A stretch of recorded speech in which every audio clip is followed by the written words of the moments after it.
aside all private interests, prejudices, and partial affections, the result of all our counsels may be to the glory of thy blessed name, the maintenance of true religion and justice, the safety, honor, and happiness of the king, the public weal, peace and tranquility of the island, and the uniting and knitting together of the hearts of all persons and estates within the same, in true Christian love and charity, one towards another, through Jesus Christ our Lord. Amen.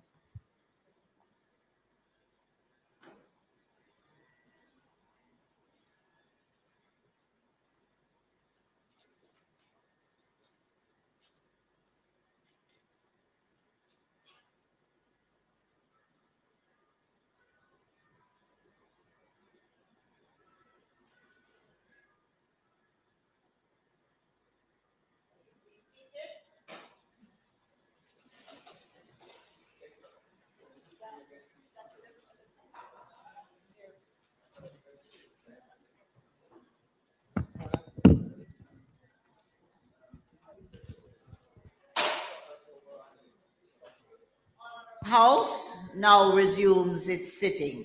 Call of the roll.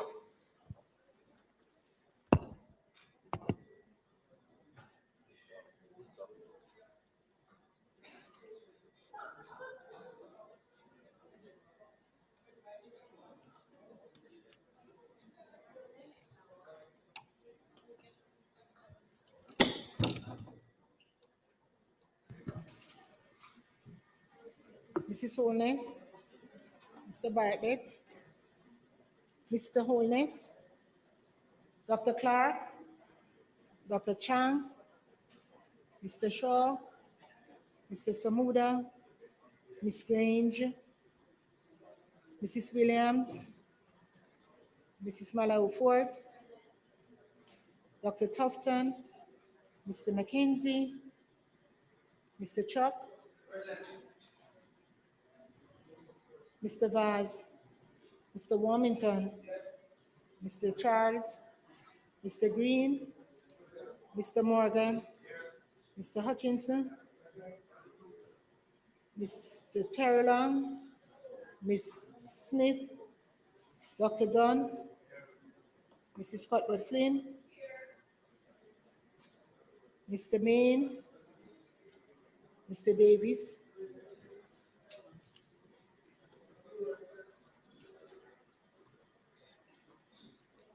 Mr. Witter, Mr. Brown, Dr. Brown-Burke, Dr. Charles, Mr. Chin, Mr. Clarke, Mr. Cousins, Ms. Crawford,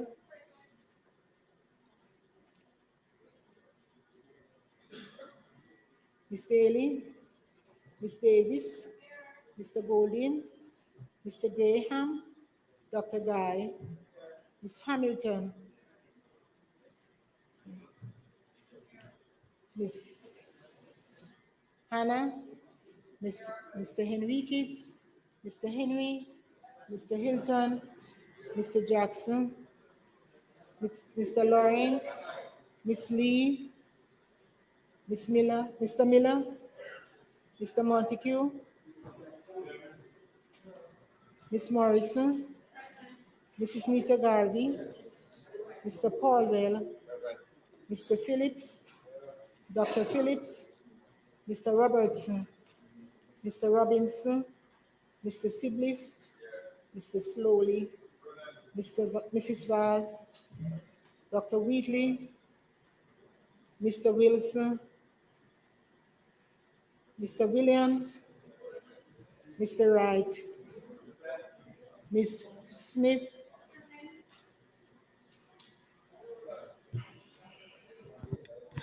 Members, as usual, it is my privilege and pleasure to welcome all of us here this evening for the sitting of the House of Representatives.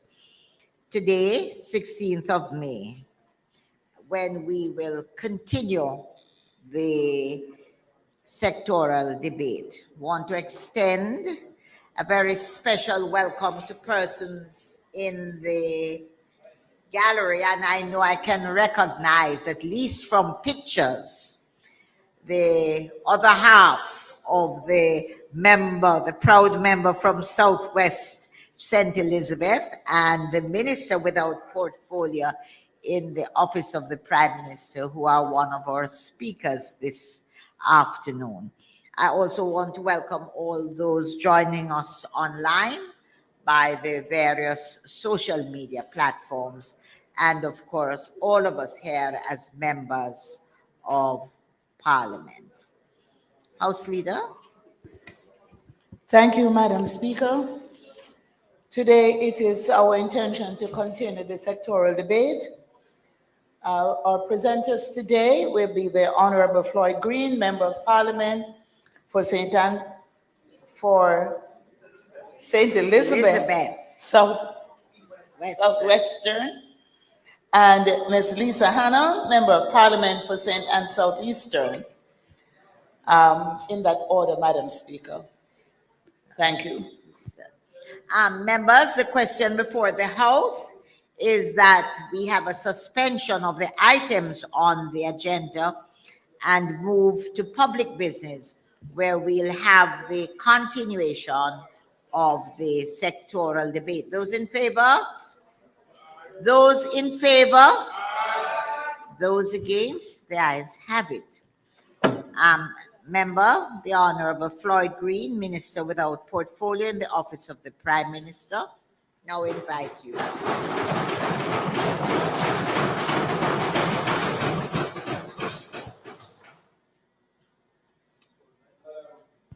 Madam Speaker, permission to speak from a seat. That's not mine. Permission is granted. Thank you. Colossians 3, verse 23 says, whatever you do, work with all your heart, as working for the Lord.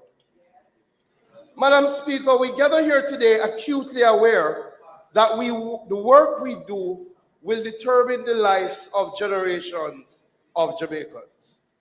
Our people are among the most creative, talented, determined, hardworking, and astute people in the world, and are depending on us who occupy these chairs to represent those values and aspirations, and to do our part in ensuring that they can experience a better life.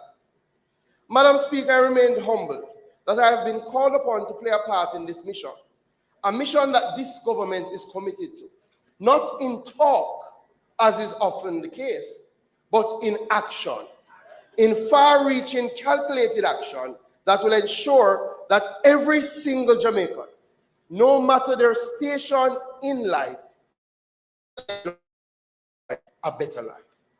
So, Madam Speaker, today we'll outline how the Office of the Prime Minister and the various agencies, units, and councils under my charge are working to create a better life for all Jamaicans. But first, Madam Speaker, allow me to share some words of gratitude. In my darkest moments and in my greatest joys, I appreciate that I am nothing without the Lord. I give him thanks for continuing to lead, guide, and strengthen me on this journey. My mother and father, June and Ronald Green, I thank them for the fundamental values that they imparted. And I thank Grandpa Roots up in heaven for always instilling belief in me.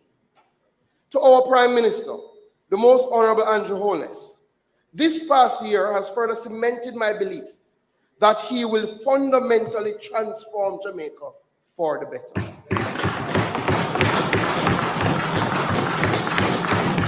Madam Speaker, his every decision is predicated upon the question, what is in the best interest of our people and our country? Mr. Prime Minister, you continue to provide inspired and effective leadership, and I'm appreciative of your guidance and support, and humbled to play my part in advancing your vision. Madam Speaker, your duty is a challenging one, and I revere your strength and your command of the House. You have led every city with objectivity and efficacy, Thank you for your usual guidance and your kind words. And please give my kindest regards to the people of South Trelawney. To my fellow members, it is not an easy road. And I respect your commitment and your service. I want to thank the staff at the Office of the Prime Minister and its agencies, led by Permanent Secretary, the Honorable Audrey Sewell, CTD, Sharika Hebbins-Allison, the National Identification Project Team, led by Dr. Vernon, the RGD, and all other councils, departments, and agencies of the OPM who are working to create a better life for all Jamaicans. Madam Speaker, it is often the persons behind the scenes that make what we do possible. And I wouldn't be able to stand here today without the work of my communication specialist, Kenisha Campbell, my executive assistant, Malika Morgan, my secretary, Dorset Boyne Walsh, my close protection officer, Roxroy Montague, and Rasta, my driver. Madam Speaker, this is the 5th time that I've been able to address the House at a sectoral presentation. This is, however, the first time that I am able to welcome my wife.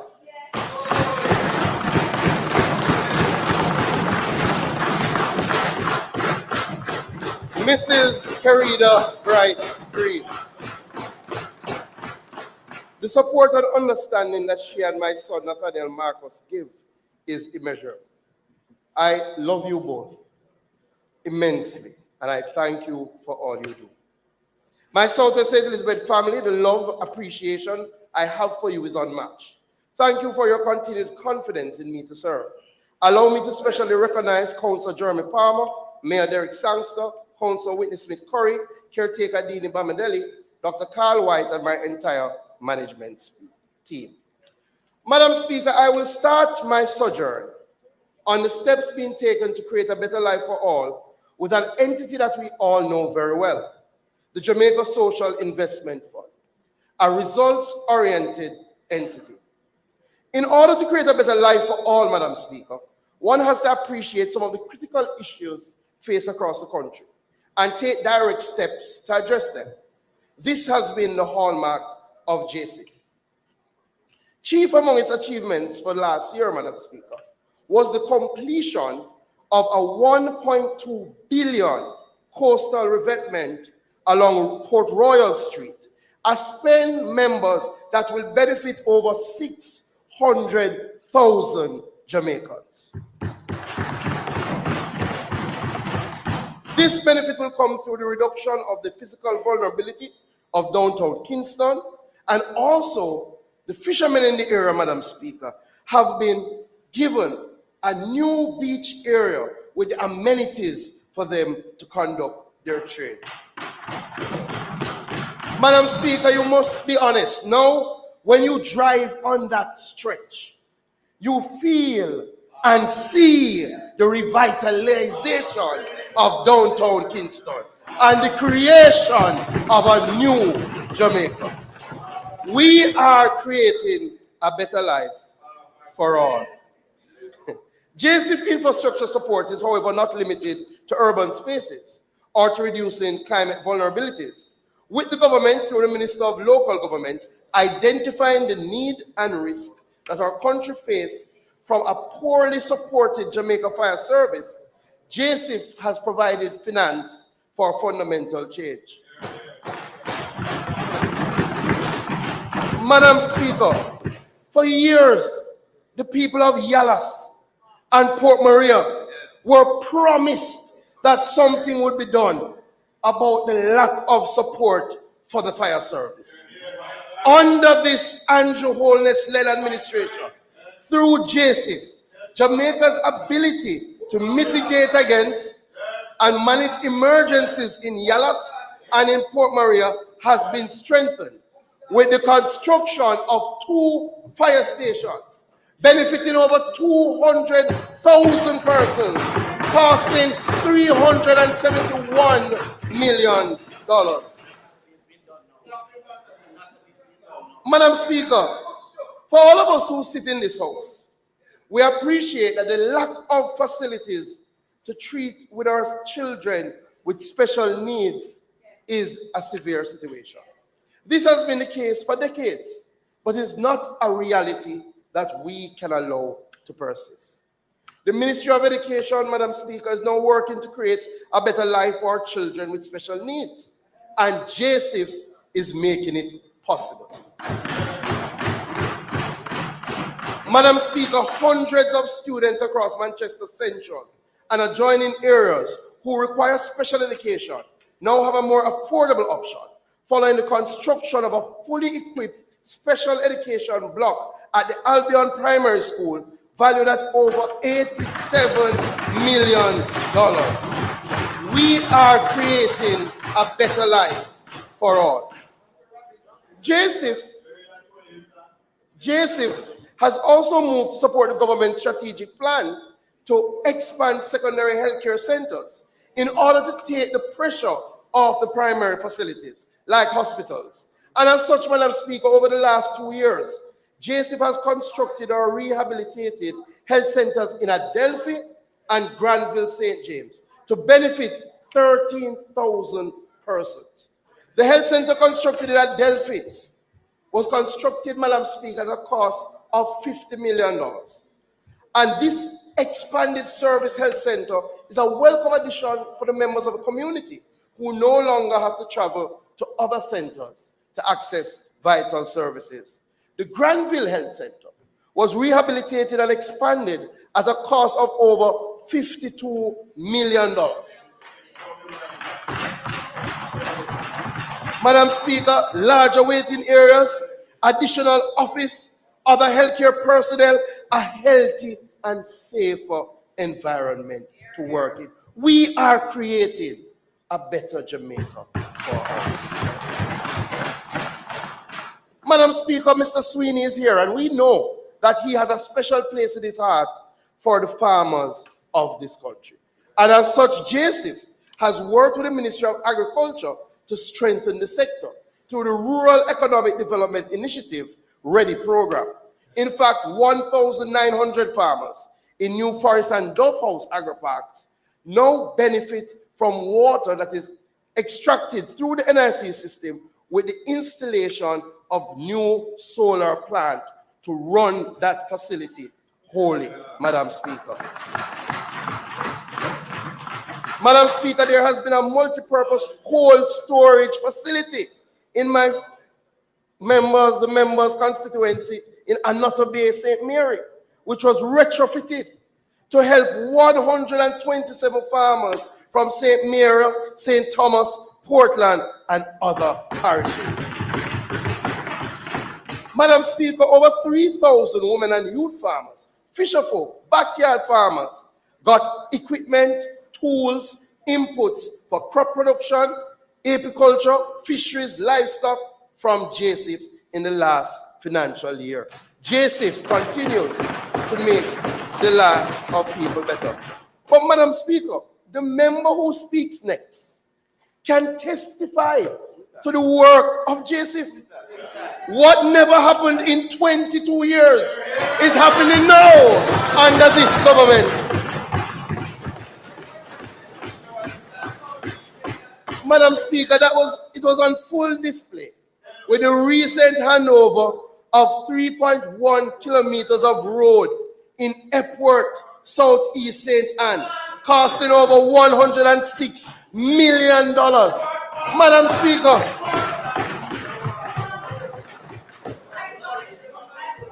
Madam Speaker, since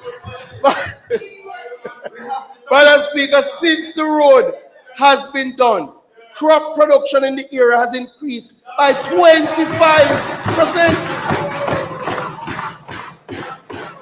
And you know, Madam Speaker, you know what is being reported?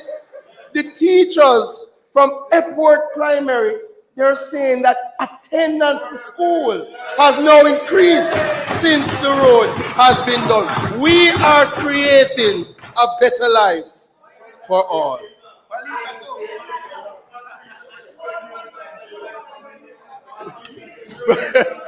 Madam Speaker, in volatile communities, the safe route to school initiatives have been implemented, namely in Augustown, Roehampton, in Greenwich Town, in St. James as well. Sidewalk guardrails are constructed Training is provided on safe road practices to reduce negative incidents involving our children walking to and from school. There are 7,000 direct school beneficiaries of that program. In the zones of special operation and in the communities under SOE, JSIF has been strengthening the capacity and working with community groups for them to be leaders in their communities. In fact, they have touched over 64,000 persons across these communities. JSIF also has the integrated infrastructure project, a combination of road rehabilitation, water and sewage infrastructure repair, and the upgrade and installation of laterals so people can have legal connections. One of the areas that they're now working on, Madam Speaker, is Goldsmith Villa and African Gardens in St. Andrew, benefiting over 10,000 people. Madam Speaker, we will continue this work in the new financial year. We will continue our initiatives at climate change on a disaster vulnerability reduction program, where we're continuing the drainage works on the Maiton Gully crossing in St. Catherine, which is being undertaken at a cost of $245 million. This intervention, Madam Speaker, will reduce the risk of flooding for over 37,000 residents and the numerous persons who use this area as an access route to Kingston. Madam Speaker, for this financial year, JSIF will be constructing and equipping a biosecure, climate-resilient tilapia fish hatchery at the aquaculture branch in Tottenham Park, and will be training 28 National Fisheries Authority staff. Madam Speaker, for this financial year, JSIF will be investing in the agro-parks at Plant and Garden River and Ebony Park to boost the irrigation systems, to benefit over 110 farmers and bring 150 acres of arable land into production.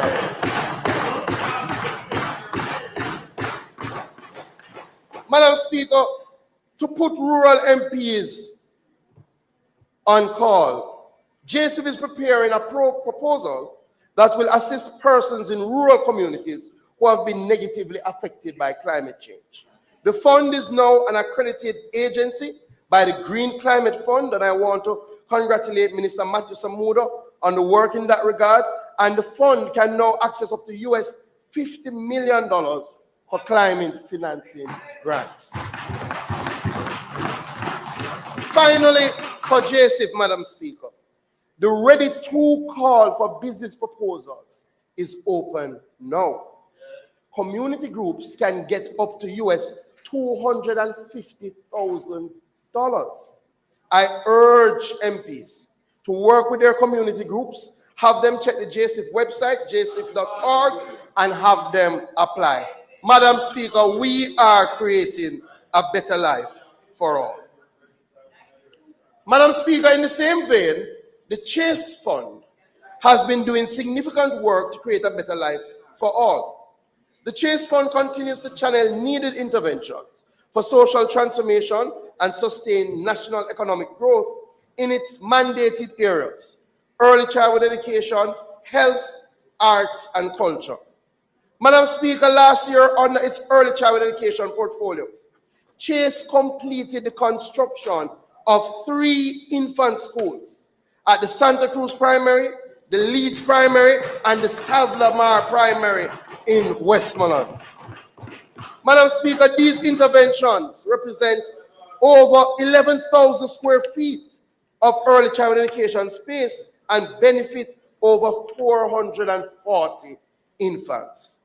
But Chase has not stopped there. They have upgraded over 30 infant schools through roof repairs, bathroom renovations, doors and windows installation. In fact, they've equipped student and teacher furniture, kitchen equipment. But the one that excites me, Madam Speaker, is that Chase has a technology enhancement program that they do not only help early childhood institutions with computers and printers. But Madam Speaker, if you look to the screen, Chase is now putting in our early childhood schools interactive display boards. So we're out with the whiteboards and we're bringing technology into the classroom of our early childhood centers. Madam Speaker, we also provided 276 scholarships valued at $60 million to students pursuing undergraduate and postgraduate studies in the education center. I think it is fair to say, Madam Speaker, that Chase is creating a better life for our children. Madam Speaker, when you look at health, I won't speak about Chapelton because the member from North Central Clarendon has already said a lot about how the health system of Chapelton has been made better. Suffice to say, Madam Speaker, Chase contributed $132 million to the rehabilitation of the Chapelton Community Hospital. It is a brand new hospital. You can see it on the screen, Madam Speaker. But Madam Speaker, Chase has done a lot more for health. And I'm going to go through because a lot of these things happen and they go unnoticed. Madam Speaker, through the funding of Chase, the Savlamar Public General Hospital was provided with ECG machines, portable ultrasound machines, cardiac monitors, and patient vital monitors to improve triage and the assessment of patients. The Mandeville Regional Hospital was equipped with a C-arm machine, which is an advanced medical imaging device. The Bustamante Hospital for Children was equipped with microbiological incubator for the testing of biological samples. Additionally, digital radiographic equipment was put in 6 hospitals and health centers in the southern region, while Salt Spring Health Center saw upgrades. Madam Speaker, all of these interventions will help over 237,000 Jamaicans. But Madam Speaker, Chase did not stop there. In fact, the Kingston Public Hospital and the Spanish Town Hospital each received 10 new dialysis machines funded by Chase.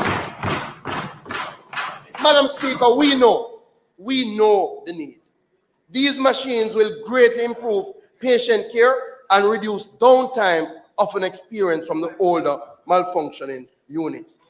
Additionally, Madam Speaker, 6 well-needed ambulances were funded by Chase, 4 to the Western Regional Health Authority and 2 to the Southeast Regional Health Authority. Madam Speaker, we are creating a better life for all.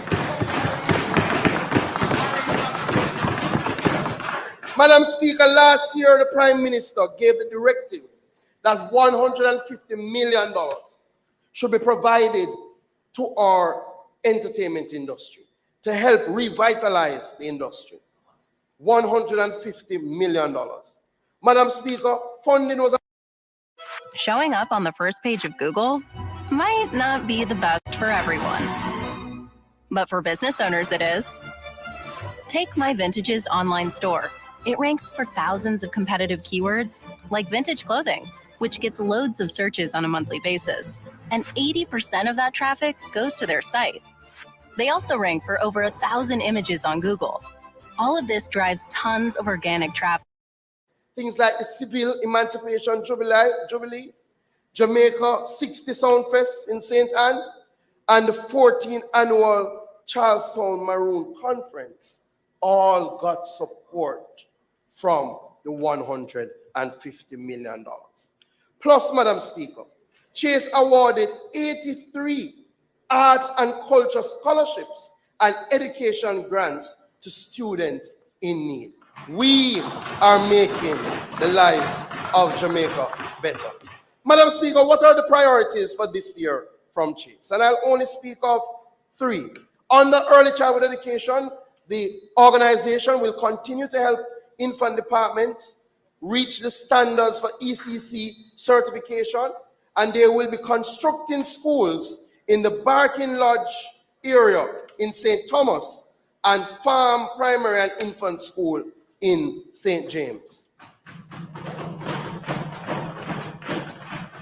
I hear the member from St. Thomas.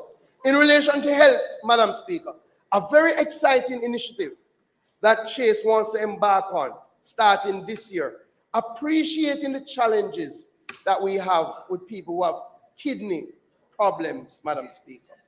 Chase is looking to construct a regional nephrology center of excellence in St. Anne. They will start the design work this year at the St. Anne's Bay Hospital. They will start the design work this year, Madam Speaker, and that would go a very, very far way to helping our Jamaicans who have kidney challenges. Madam Speaker, one of the main priorities, and the member from St. Thomas will clap again, one of the main priorities on the arts and culture this year, as directed by the Prime Minister, Chase will be establishing a museum in Morant Bay, St. Thomas, to commemorate the country's rich cultural history and the history of the area. Madam Speaker, we can all agree that the Chase Fund is helping to make the life better for all Jamaicans. Madam Speaker, making life better also means making government processes and systems easier. This has been the direction since I have had oversight of the RGD, and it aligns with the RGD's digital bold strategy. The ultimate objective is to increase accessibility, convenience, and efficiency in our products and service. Last year, Madam Speaker, I announced that the RGD has earmarked on a digital transformation journey to position itself to transition into the National Identification Registration Authority, which is expected to be the leader in the delivery of digital government services. Madam Speaker, I'm pleased to announce that we achieved big things last year. Last year, Madam Speaker, I announced that we would be able to get an online electronic burial order. That was done. Last year, Madam Speaker, I announced that Jamaicans would be able to go online and apply for adoption certificates. That was done. Last year, Madam Speaker, I announced that you would be able to sit in the comfort of your home and book your wedding at the RGD online. That has been done. Madam Speaker, not only did we do what we said we were going to do, but Madam Speaker, the team did more. Since December last year, you can go online and pay and search for authenticated copies of wills and deeds. Madam Speaker, it's something that the diaspora has been asking for, and now you can go on and search. The other thing that we did in December, Madam Speaker, you can track your applications online. You no longer need to pick up the phone and call the RGD to ask them where in the process is your application. You can go online and see the status. And Madam Speaker, to be honest, my wife and I, we put the system to the test. So, Madam Speaker, having got married, we sat at home and we applied for our marriage certificate. Madam Speaker, it took us 3 minutes to do the application online. 3 minutes to upload the documents, apply, and submit the application.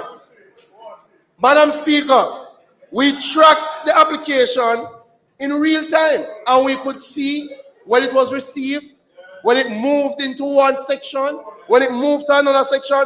Madam Speaker, in 5 days, the application was ready for people.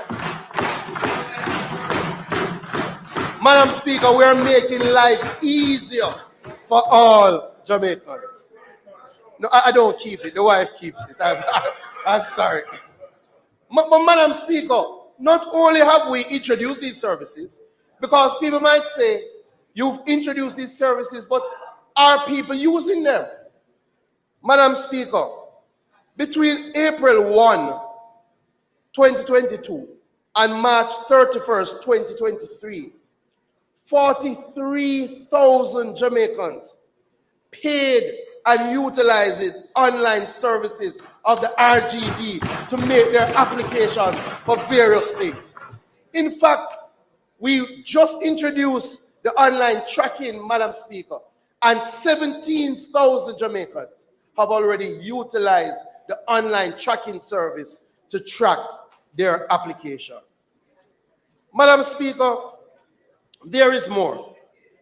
I have challenged the management team to install systems to cut the wait time and make the experience better when you visit the RGD offices.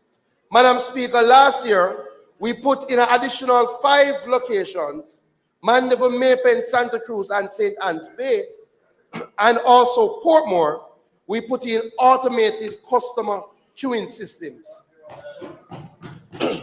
Madam Speaker, this has reduced wait time by an average of 21% across all our branches. But Madam Speaker, we've gone even further, because as we move in the modern age, every single RGD office now, Madam Speaker, that you go into, they have Wi-Fi in the customer service area.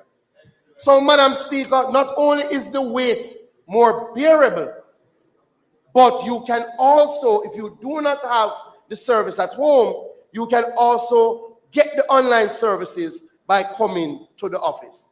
And we're going a bit further, Madam Speaker. One of our innovations is to introduce self-service kiosks at all our branches. This will provide a convenient, efficient way for customers to complete various tasks, such as making the applications, tracking the processes, or completing other types of transactions. Madam Speaker, by allowing the customers to complete the transactions on their own, it reduces the dependency on the customer service representative, and therefore allowing them to deal with the more difficult matters. We've already installed the first at our head office. And Madam Speaker, what I'm pleased to announce that we're going to do this year is not just install the kiosks at RGD offices, but Madam Speaker, we're going to go to high traffic government offices like the tax office, so that if you go to the tax office, you can also do the RGD's business instead of having to travel to multiple places to get that done. We are making life easier for all Jamaicans. Madam Speaker, we've seen that genealogy research has grown significantly all around the world. People want to know their family tree, their family structure. They want to trace their ancestry. And as such, Madam Speaker, we decided during the course of this year to revamp our genealogy service, to make it more effective and more efficient. And we have rebranded it, Madam Speaker, and now it is known as the Out of Many search. You like that one? Out of Many search.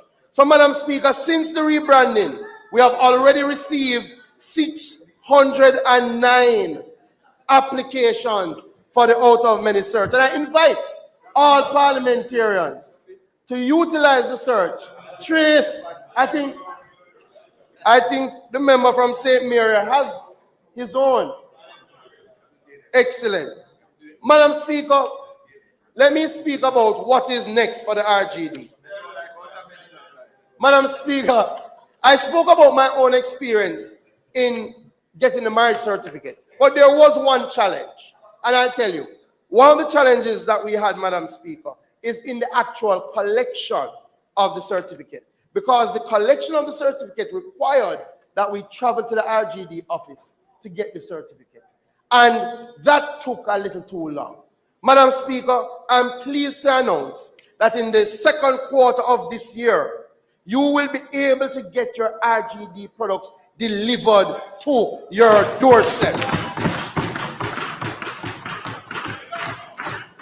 We are reintroducing the certificate delivery service, Madam Speaker. So people do not need to come to the office. They can apply online and they can pay for delivery and get the delivery directly to them. Additionally, this year, Madam Speaker, we do offer free first birth certificates.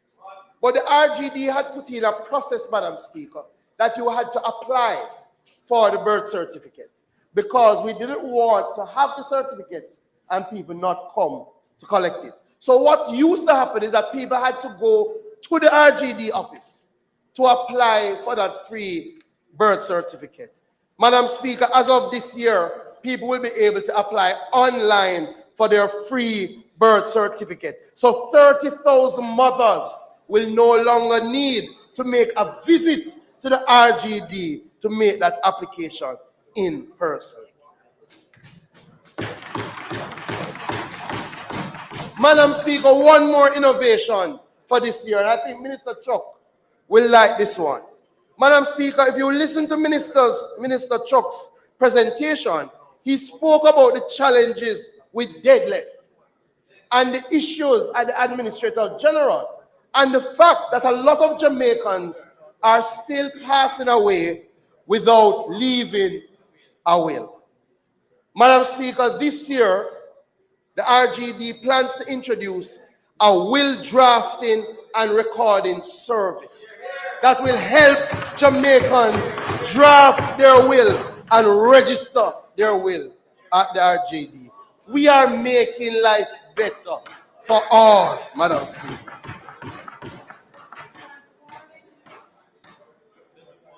Madam Speaker, I have two more.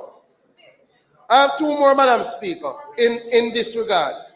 We are going to install, Madam Speaker, we are working with our parish councils. We do realize, Madam Speaker, that there are a number of Jamaicans who die overseas, Madam Speaker. They come to Jamaica to be buried, but the RGD has no record of that burial. We're going to be working with the parish councils, and the parish councils have the burial record. We're going to be working with the parish councils so that we can close that loop this year. Additionally, we're going to be purchasing a new call management system, Madam Speaker, because I have heard the complaints about people trying to call the RGD and still having challenges. But Madam Speaker, this is the innovation that I'm most excited about. Madam Speaker, over the years, I have continued to advocate for the inclusion of our most vulnerable in all that we do. In order to satisfy, Madam Speaker, our visually impaired customers, this year, the RGD will be embarking on printing birth certificates in Braille, Madam Speaker.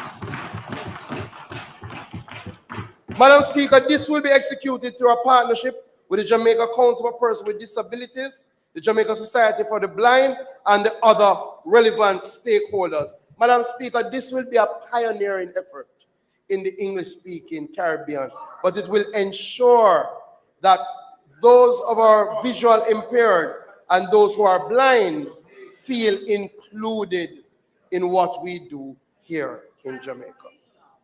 Transformational. Madam Speaker, last year, the government committed to introducing an undocumented registration program for Jamaicans earning minimum wage or less. Today, Madam Speaker, we have received over 2,000 applications for birth certificates under the government Operation Birthright program. Madam Speaker, we've also partnered with the Direct Department of Correctional Services. And we have already, and I want to commend Minister Chang and Minister Main especially, we've already, Madam Speaker, provided close to 100 birth certificates for inmates who never ever had a birth certificate. Madam Speaker, what we have found in the Operation Birthright program, only about 10% of those who applied had some form of preliminary documentation. The other 90% were basically starting from scratch. And what that means, Madam Speaker, we have to in a number of cases, obtain their school records, obtain records from churches, from communities, in order to get them a birth certificate. Of the ones that are easy, Madam Speaker, we've already printed 96%. So already 274 persons who did not have a birth certificate now have a birth certificate, Madam Speaker. And we are moving to do the work to treat with the rest. In fact, Madam Speaker, what we have done is that we have employed about 14 new persons that are focus member on Operation Birthright. So what you will see over the next 2 months is an acceleration of the pace between application and providing the birth certificate. We are also will be embarking on a promotional campaign, Madam Speaker, because we know there are still more persons out there and we want them to apply. As such, I'm imploring all Jamaicans to use the program to gain the benefits. Last year, Madam Speaker, I also announced that we were moving on a digitization project. I'm pleased to update the House, Madam Speaker, that Fujitsu Caribbean Jamaica Limited has completed the construction and the setup at the RGD, a records digitization and indexing facility. And they have already conducted the pilot that has digitized over 2,300 civil records. Madam Speaker, to remind the House, this project, which falls under the NIDS program, this project will digitize all the records at the RGD from 1930 to present, Madam Speaker. And Madam Speaker, you know, an additional benefit, we have already employed 29 HOPE students. And we're seeking to employ another 11 HOPE graduates, Madam Speaker. And when we're finished, these graduates will be certified in digitization. And we expect them now to move across government to help in the digitization process. Madam Speaker, we're also in the process of procuring a national civil registry solution. This solution will be able to link all our records from birth, marriage, deed poll, death records. Madam Speaker, I don't know if you know, and members, I'm not sure if you are aware, but we have a process in Jamaica that is called a life certificate, Madam Speaker. Madam Speaker, people who are on the NIS pension, every 4 months, they have to find a JP that has to verify that they are still alive. Now, the most vulnerable among us, they have to go to get a JP to say that they're alive. And why that happens, Madam Speaker, is because there's no link between our records. So if somebody passes away, there is no automatic process for you to know. This government will get rid of the life certificate regime. So, Madam Speaker, we're procuring a new civil registry solution to link all our records, and we're going to be introducing our national identification system. Madam Speaker, last year we spoke about thinking digital. But oftentimes we forget that the reason why we're embarking on a digital journey is to make life easier for our citizens. It is truly to create a better life for all, Madam Speaker. So this year, we are focused on implementing national identification as a service for public good.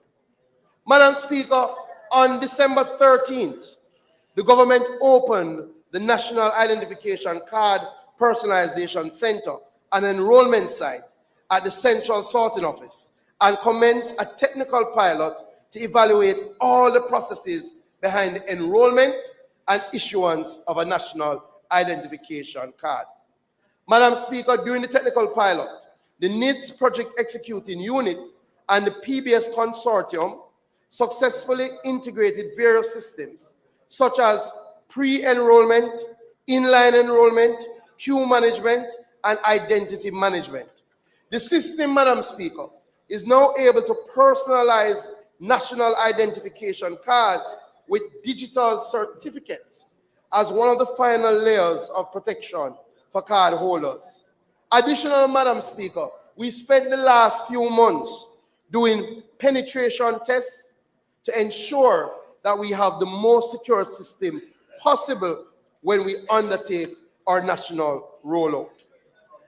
Madam Speaker, digital signatures are now a reality. And what we're able to do is to personalize each national identification card with unique credentials that can be used for authentication from age 13. Madam Speaker, we believe that this new tool will really create a sustainable future for all Jamaicans. So, Madam Speaker, we are now on to the next step. And the next step, Madam Speaker, that we have embarked on is that we have opened up the system to Jamaicans. We have invited 300 Jamaicans to volunteer to register for the participation in our pilot project. In fact, Madam Speaker, we said you could register online. We were looking for 300 people, and within 24 hours, we had to close it down because the response was so great from people wanting to participate in the national identification system. And Madam Speaker, these are real persons, real Jamaicans who have now started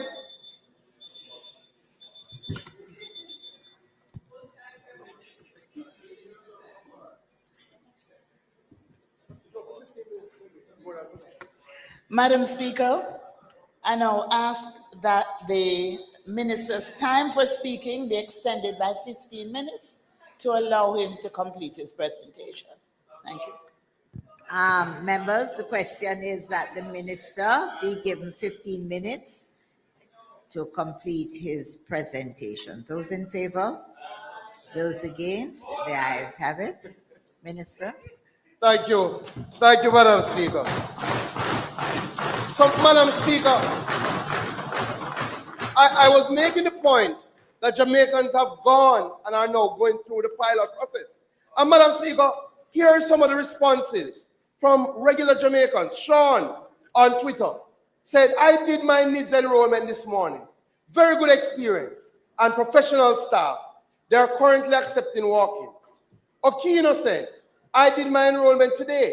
It was an exceptional experience as far as customer service is concerned. I also felt that my data was being handled with care and that the employees understood the importance of data protection. Somebody who goes by the name Jamaica Girl. So I went and got enrolled in the NIDS pilot today, and I quite enjoyed it. Maybe a little bit too much, because me and the lady ended up chatting, but it was a breeze. Madam Speaker, Madam Speaker, Jamaicans are now experiencing the better Jamaica through our national identification system. So, Madam Speaker, this year we will move into national rollout. It is clear that in order for the national ID to work, it has to be accessible and it has to be useful. So in this calendar year, the government will go to tender to select contractors to commence a modification of an additional 19 post offices to expand access to the national identification card. We're presently, Madam Speaker, finishing the enrollment center at the post office mall in Ligani and will break ground for Mona and Constant Spring. Madam Speaker, we will be utilizing the post office space to create modern, state-of-the-art enrollment facilities. I wanted to show you a little bit of what it will look like. So let us see if we can get the video going.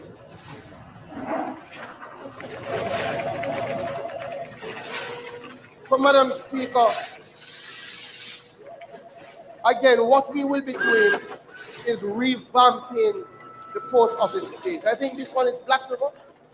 This is, of course, Frankie and JC, what Black River will look like. Their needs enrollment center. And again, as you can see, we are ensuring that we can have all Jamaicans, so it will be equipped for persons with disabilities.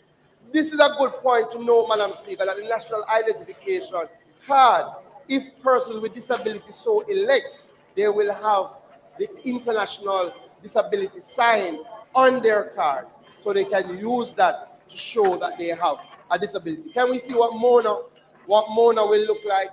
Madam Speaker, what we're going to do at Mona is we're going to create an almost brand new facility at Mona, because we believe that we will be able to utilize the campus that is right next door, that there will be a lot of interest from the students on campus to get their national ID. They won't have to go home, Madam Speaker, to get their ID. They can just go down to the post office gate, where you will have a brand new facility to have their national ID. I think the NITS team deserves a big round of applause. But, Madam Speaker, not only does NITS have to be accessible, the national ID has to be useful. And as such, Madam Speaker, we have gotten a consultant and we've identified at least 100 government services that heavily use identification, that we're going to seek to digitize using the national identification system to make life easier for Jamaicans. So services like PATH, NIS, so instead of having to have a separate NIS number, why can't you just apply for your NIS using your national identification card and get the NIS without having to go to a separate government entity? That is what we're working on, Madam Speaker. But, Madam Speaker, we're not stopping with government. We're not stopping with government. We signed the MOU, Madam Speaker. You would like this, Fitz. We signed the MOU with our banks. We signed a MOU with 10 deposit-taking institutions so that we could see how we could work together to use the national identification system to make the opening of bank accounts easier for the regular Jamaican. We have had 4 workshops with our banks, Madam Speaker, trying to see how we can use the national ID to make life better for all. Madam Speaker, I'm pleased to announce today that the Bank of Jamaica has given NCB approval to pursue 3 use cases that integrate the services of the National Identification Registration Authority.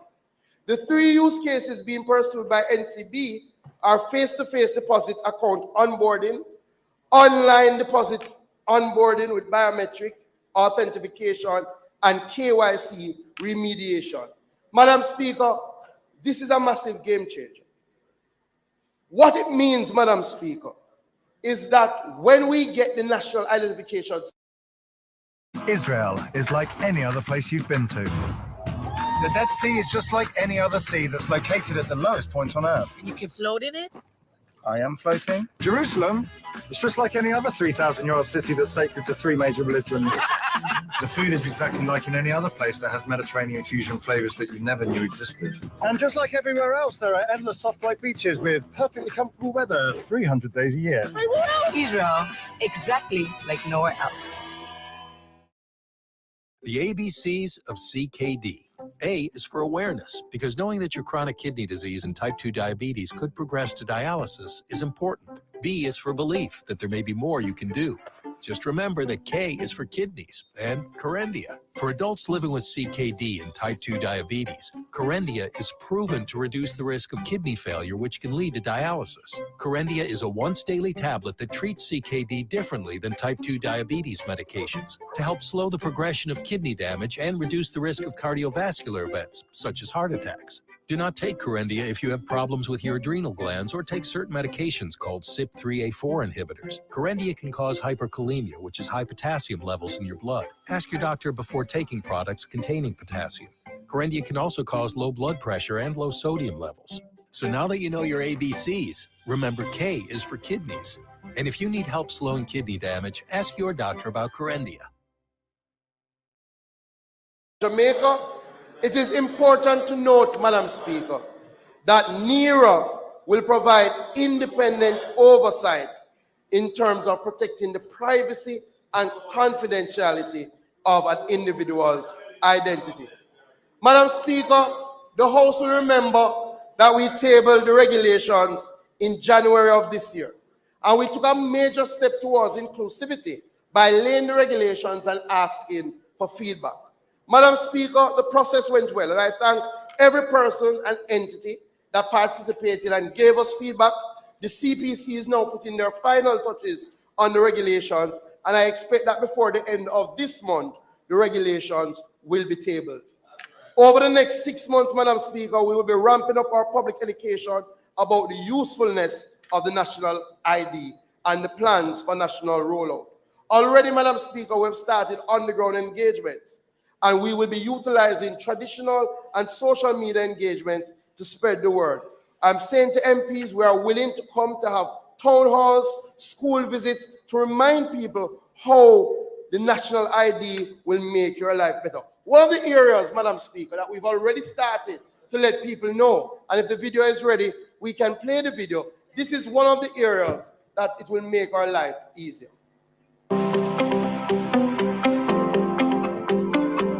Will you still need a justice of the peace to verify your identity? No. When you have your national identification card, that card is sufficient proof of your identity by law. And you cannot be asked to use any other documentation to prove your identity. Just your national identification card. Safe, simple, and secure.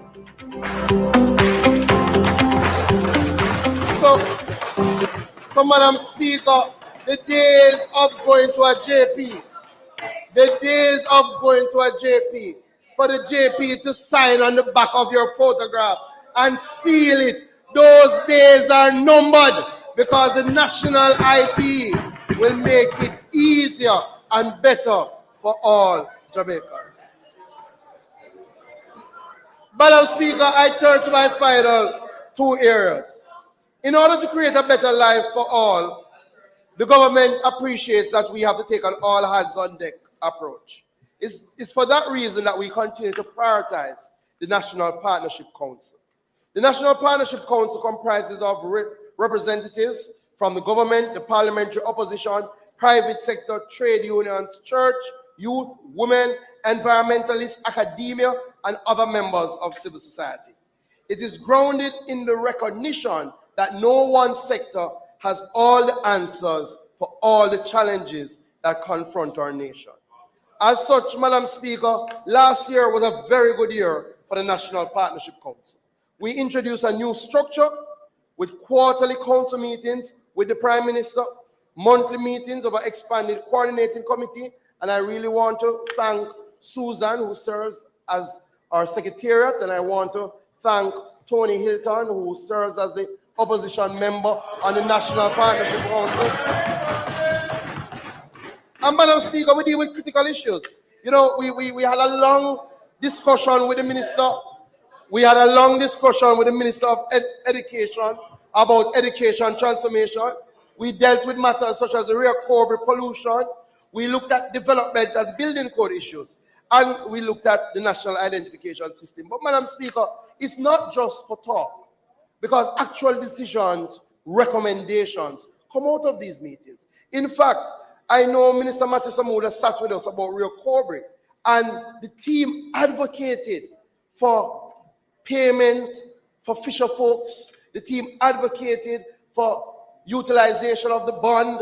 And Madam Speaker, all of those things that were advocated for came to pass. And I'll give you another example, Madam Speaker.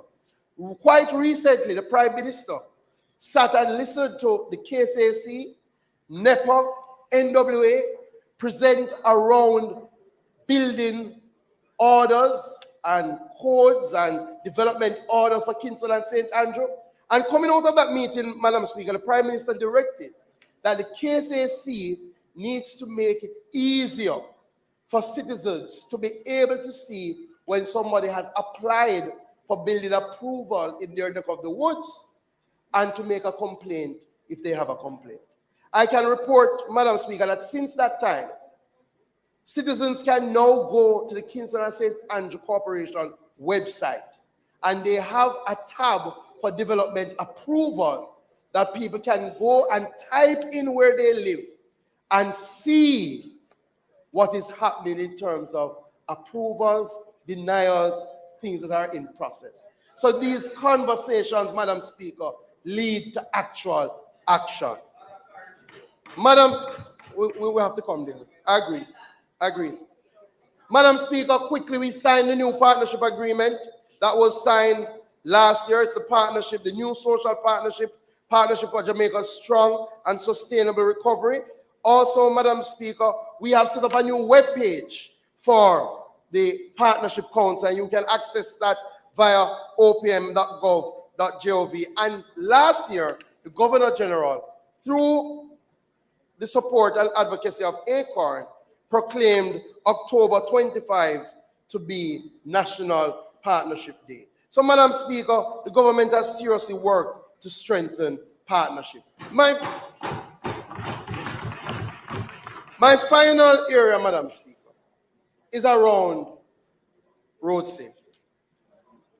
Madam Speaker, as our government crafts a better life for all Jamaicans, it is important that we focus our energy on ensuring that our people are around to live that better life.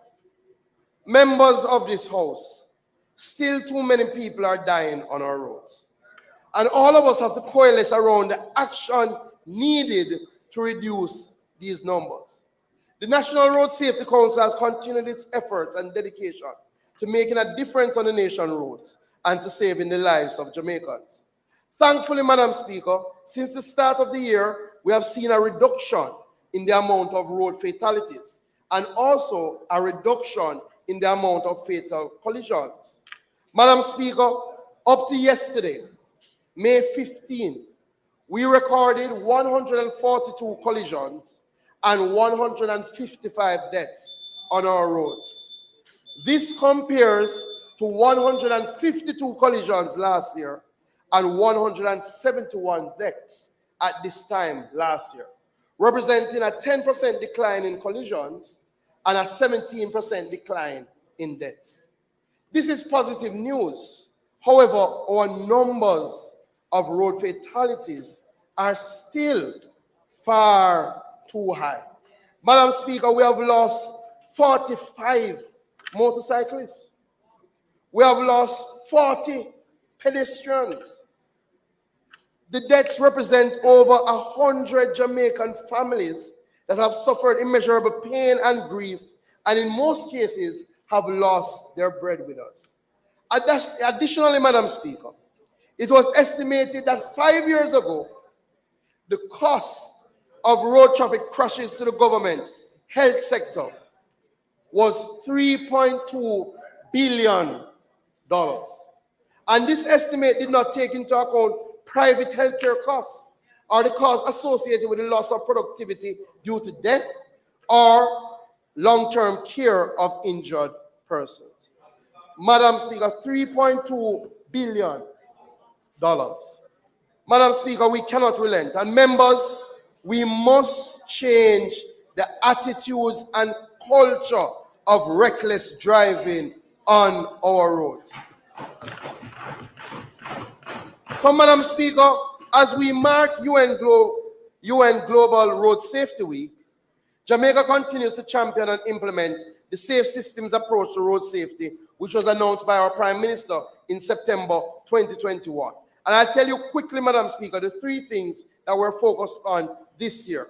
Madam Speaker, we are still focusing on the implementation of the Road Traffic Act. The Road Traffic Act, Madam Speaker, is not a tool of oppression. The Road Traffic Act is designed to promote safe driving practices. And Madam Speaker, if adhered to, the Road Traffic Act would significantly reduce our road fatality numbers. Nonetheless, Madam Speaker, the Council is undertaking a review as directed by the Prime Minister of provisions of the Road Traffic Act. And we have been taking comments from the public. We've already had our first meeting, Madam Speaker, and we're going to have our second meeting before the end of May. At that time, we will start preparing recommendations for Cabinet. Madam Speaker, just to let the House know, we have gotten a wide array of comments, including people complaining about the section that deals with renewal of licenses of drivers aged 70 and over. People are advocating that we should allow the use of the digital copy of their driver's license, if they have that. People have asked, Member Wilson, people have asked whether the RTA should look at bike taxes and how you treat with that matter.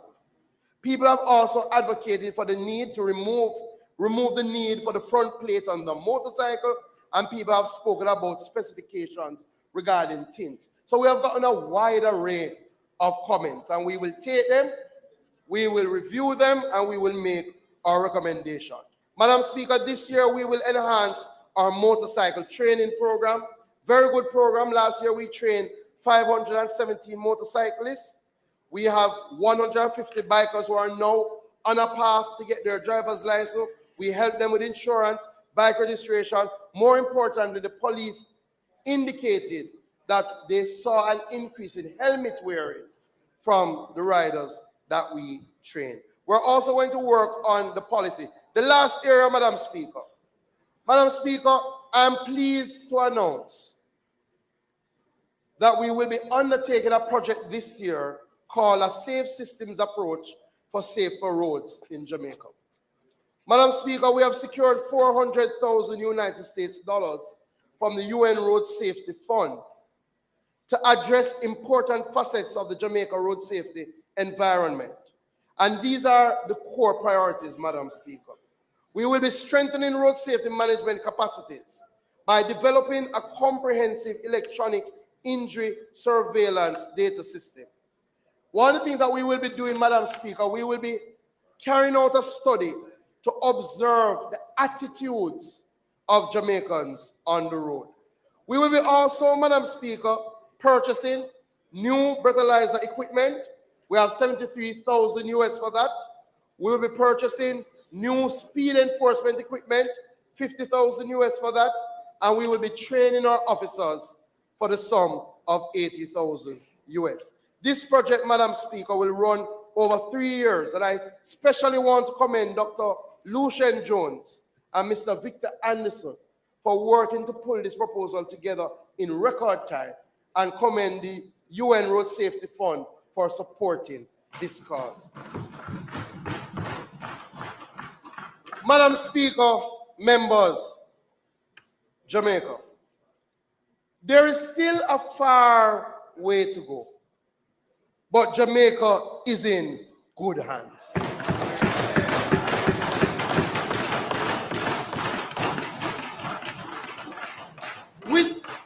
With the leadership of the Most Honorable Andrew Holness, innovation, transformation, and growth have been our hallmark.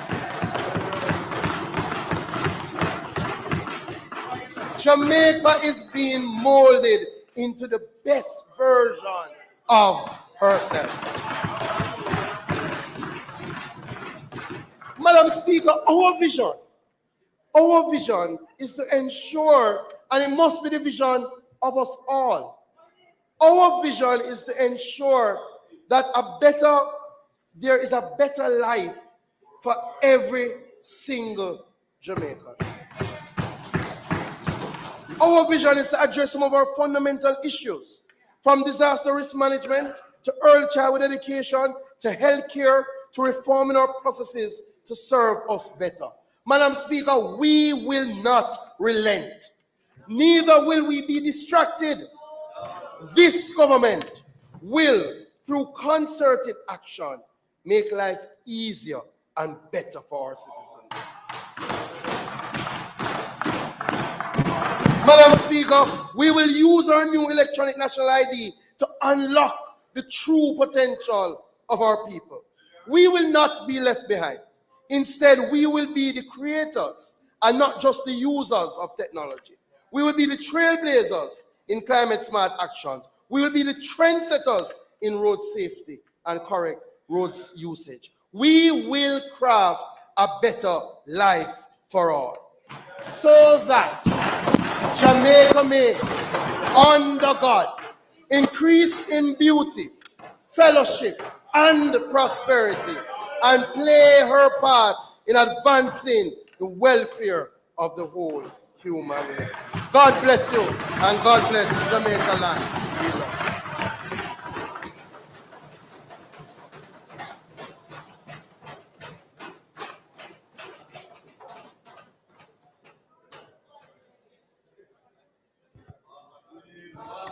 Madam Speaker, an excellent presentation. Madam Speaker, I now ask you to invite Ms. Lisa Hanna, Member of Parliament for St. Anne Southeast, to make her contribution. Thank you. Just before I invite the member from St. Anne Southeastern, I want to thank and agree with the House Leader, the member, Minister Green, for your very spirited presentation. And I thank you for sending greetings to the people of South. And I know they're asking you to ask agencies like JSIF to remember the farmers in South Trelawney. We are crying out. Thank you. Member from Southeast St. Anne, I'm happy for you, but I'm a little jealous. I now invite you to... Madam Speaker.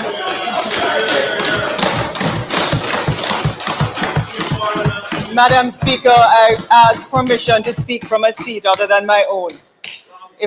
If the member from Clarendon would stop disturbing you, Madam Speaker, I would ask that you grant me permission to speak from a seat other than my own. Thank you. Madam Speaker, I have a confession.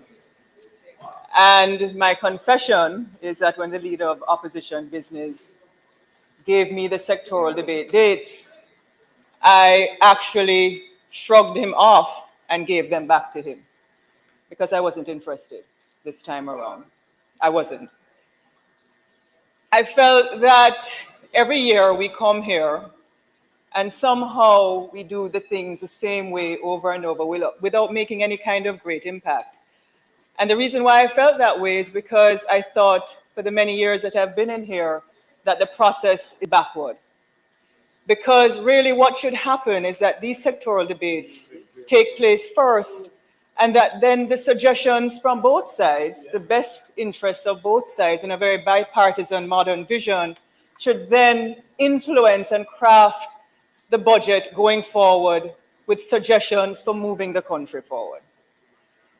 And so I was indifferent to getting up one more year to come back here to give another sectoral presentation. But Madam Speaker, despite my frustration, despite my indifference, I felt that it is in times like these that one has to muster your courage and get back up one more time despite your personal feelings and emotions. Why? Because I think that courage has a responsibility. It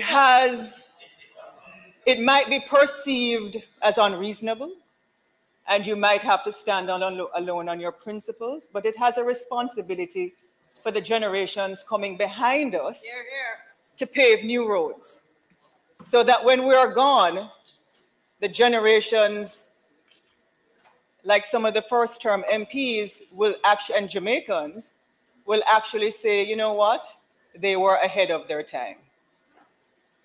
So once again, I boldly get up in this house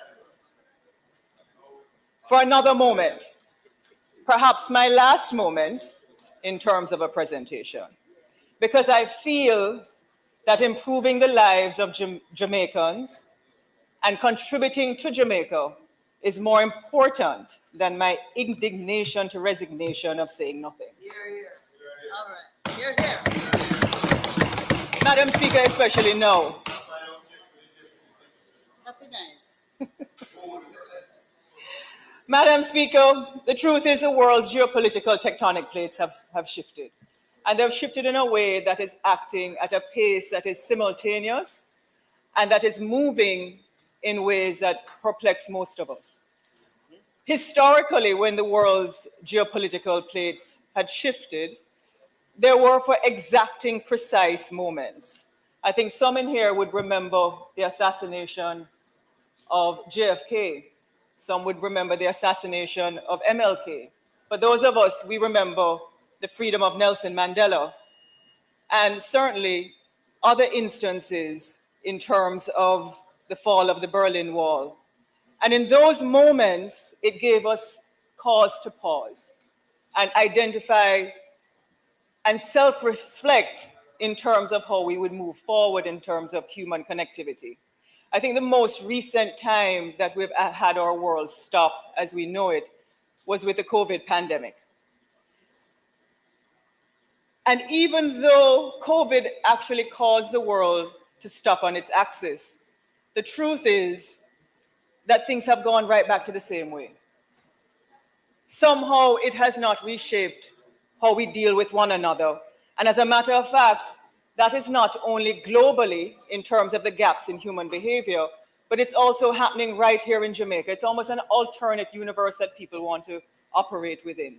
And we see it not only in our constituencies with people being frustrated. People are frustrated with how long it takes their elected leaders to give them proper road and water. But we're also frustrated in here because we realize how long it takes us to actually get representation to give our people the road and water. So, Madam Speaker, there's so many displacing events now that are perplexing the world, from LGBTQ+ to the war in Europe between Russia and Ukraine, to global banks that we have perceived over time to be too big to fail, that are crashing, to artificial intelligence about to take every service job that we can possibly imagine, to a civil war that is taking place in Haiti right beside us.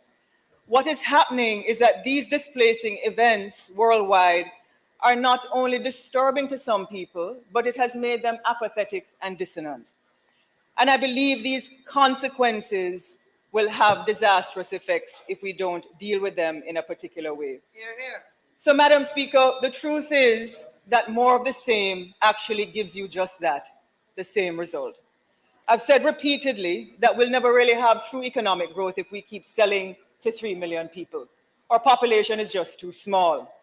And so we must think globally in terms of transforming our country into a place where our people's purchasing power can actually make them live a better quality of life.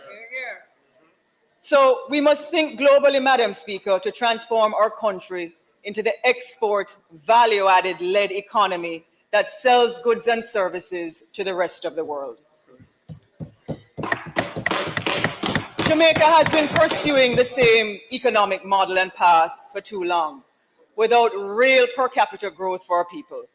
And yes, all the statistics are heading in the right direction. Our balance sheet looks good. Everything that the minister actually came to Parliament and said that we're on the right track, he's actually right. If you look at those numbers, we are on the right track. The problem is that significant economic growth continues to elude the majority of our people. And it is too marginalized, Madam Speaker, which negatively impacts the purchasing power of most of our people in this country. And so even though we look at the changing skyline in Kingston with all of the rental and commercial properties that are actually going up, the truth is that the model that we're using to somehow grow small business to medium businesses to big businesses in the long term is not working. And we're not identifying where the income and salary is going to come from the majority of people to either buy those places or rent those spaces. And so we can't compete globally, Madam Speaker, with small businesses on the world stage. In other words, you cannot expect a small farmer to internationally compete on the world stage with supplying what he has without completely revamping the agricultural sector, both in terms of policy. If we don't restructure the entire agricultural mindset and have processing plants urgently, Madam Speaker, that meet international standards, creating the demand for small farmers to supply, it makes no sense. It's almost as if we're spitting in the wind. Our habitual thinking, Madam Speaker, has remained the same. We're holding on to old beliefs and systems that have not allowed us to make quantum leaps anywhere. We're afraid of making the paradoxical moves. We have faith in the familiar, and we are not challenging the boundaries that we should be challenging in this era of globalization. And our responsibility, Madam Speaker, as policymakers, is to create the economic climate and mindset that will grow the Jamaican economy in a way that increases the per capita income for all our citizens. And the time to act, Madam Speaker, is now. We cannot wait. We have been waiting for too long. And the time is now to invest the value-added capital into agriculture, medical and wellness tourism. We need to do it in our casinos, and we need to have Jamaica as a creative entertainment hub for the world to see and invest in those industries we should aggressively build out. Listen, I get it, because thinking big and thinking globally can be daunting, especially if you operate and have operated in a small society for most of your life. All of us, thinking big and thinking globally can be daunting for some people who have operated in a small society and community for their entire lives. We have been taught that a bird in the hand is worth two in the bush. So we have never been risk takers in a way that we have to take risk. And so the truth is, this is where effective leadership comes in. And I'm not talking about leadership in terms of the JLP or the PMP, because everybody in here is a leader. But effective leadership comes in when you can quell the anxiety of your population, show them the vision, and then you find risk and opportunity in uncertainty. And for all of us in here, that is where we need to start going. Yep. Madam Speaker,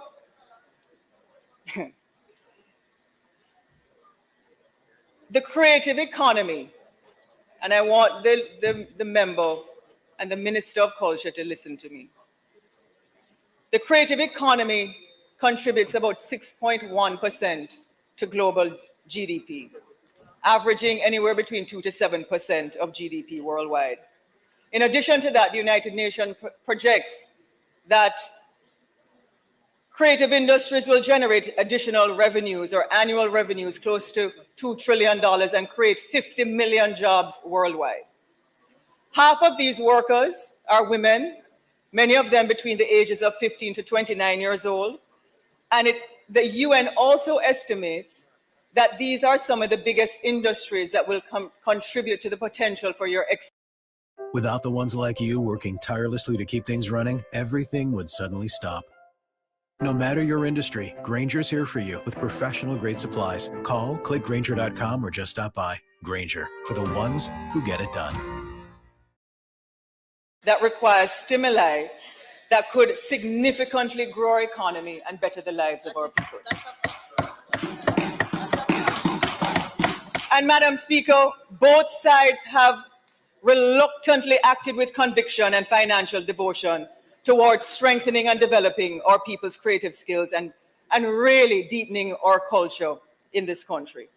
In the last financial year, culture as a line item in the recurrent budget received only 5.2% of the total budget. Oh boy.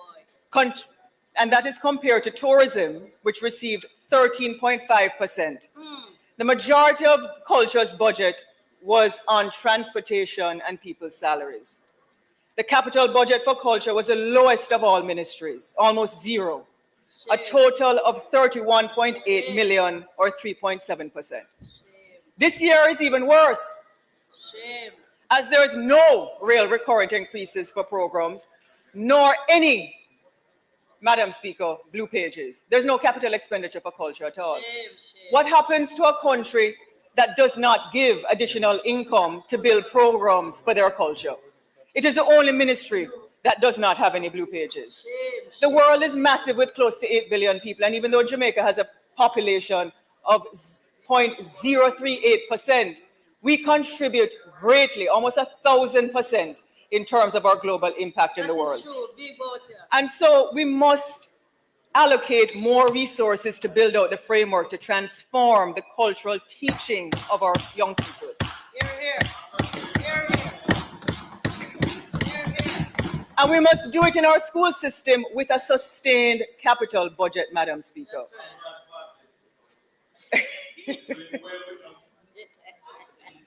No, but it's a serious thing. Because really what we ought to be doing, Jamaica ought to have two major, globally competitive performing arts high schools in this country. We ought to have one in the corporate area, and we ought to have one in the West. And these two schools must be able to rival international best practices with boarding facilities. We must do it from primary school all the way up. Every child that comes out of a school in Jamaica must be able to either play an instrument, act, do photography, something digital, dance. Cuba does it, visual arts. We must start them young, but the only way we can do it is to have a program similar to the way that we do sports in this country. And we don't have it. The JCDC is underfunded. And it is not right. Our last significant investments in culture, Madam Speaker, was in 1912 and 1958, when the Ward Theatre was built and the Little Theatre was built. That's it. You cannot be a cultural powerhouse Yes. and not have structures True. that identify our humanity and identify who we are as people in this country. And we don't have our Jamaicanness solidified throughout our culture and cultural fabric in our schools. And so, Madam Speaker, we have many proud achievements in culture, but we can't measure them because we do it by accident. A child who goes into school, they might have learned to play them drum or guitar when they go to church. And we need to teach them how to read notes, how to play the piano, how to do all of those things, because it should not be when an MP has an additional CDF allowance that they're doing something like what the member of Northwest Manchester is doing to build a studio. Those things should be readily available in our country so that when visitors come here, they're aware. I mean, 40 years ago, after Bob Marley actually did what he has done for us globally, some people don't even know he was from Jamaica.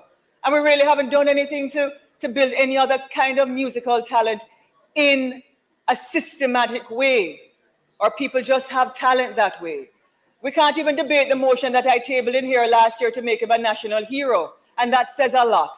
It has fallen off the order paper. So, Madam Speaker, the time is now to press the reset and to become courageous and move away from doing the temporary assignments in culture of what's popular to doing what's right. Because if we fail to do it, our cultural footprint will wash away with the tide of other people, and we cannot have that. Very sad. It's very, very sad. Very sad. Madam Speaker, a couple of weeks ago, I was doing some research on luxury. And the reason why I was doing the research is because I recognized that in 2022, in China, the age group of under 40s, 60% of their purchasing power was to buy luxury items. Subsequent to that, LVMH, a gentleman by the name of Bernard Arnault, who owns Louis Vuitton and Tiffany and Dior and Fendi, his company is now worth $500 billion. Why? Because people around the world are buying more luxury items. It is, and brands. And it baffles me because with inflation, rising interest rates, people talking about a looming recession, that people are actually using their money and spending it on luxury goods, but they are. And by next year, it is estimated that it will even increase to 70%. So 70% of people under 40 in China will purchase, 70% of their purchasing power will go to luxury items. And so luxury is not going away. As a matter of fact, people are now prepared to pay more for first-class tickets. So plane companies, airplane companies, are looking to see how they can build out their cabins to more first-class cabins because luxury is booming around the world. So the question is, if luxury is booming, why isn't Jamaica getting into luxury? Yeah. Why, Daryl? Why we're not getting into luxury? And so we We're not luxury. so we have all of these niches that are available that we're not taking advantage of. And one of the things in terms of speaking to some of our young designers or some of our young manufacturers, Madam Speaker, because the thing about luxury is that it's rare, it's exclusive, and Jamaica has very rare and exclusive products. Yes, You don't necessarily have to scale them in terms of big items. You can have them boutique-like. And there was a young woman that I spoke to who told me, she has a stationery company here. She said, you know, when she went and competed in New York, her products actually made it, 5 of her products actually made it out of 800 stationers in New York. It was an international thing. But she said by the time she got the orders and she had to put everything together, they told her she was uncompetitive because the costs to import the raw materials here, by the time they're to produce them, to export them, they cannot compete globally. And so she's not the only person. Her name is Sherry Ann Toppin from Toppin Designs. But when I went to the JMEA Expo, for example, I met young soap designers and manufacturers, candle makers. I bought beautiful handbags from a beautiful designer out of Trelawney, for example, with leather. And these are the items that the world wants. The problem is the import structure that we have to import the raw materials are prohibitive.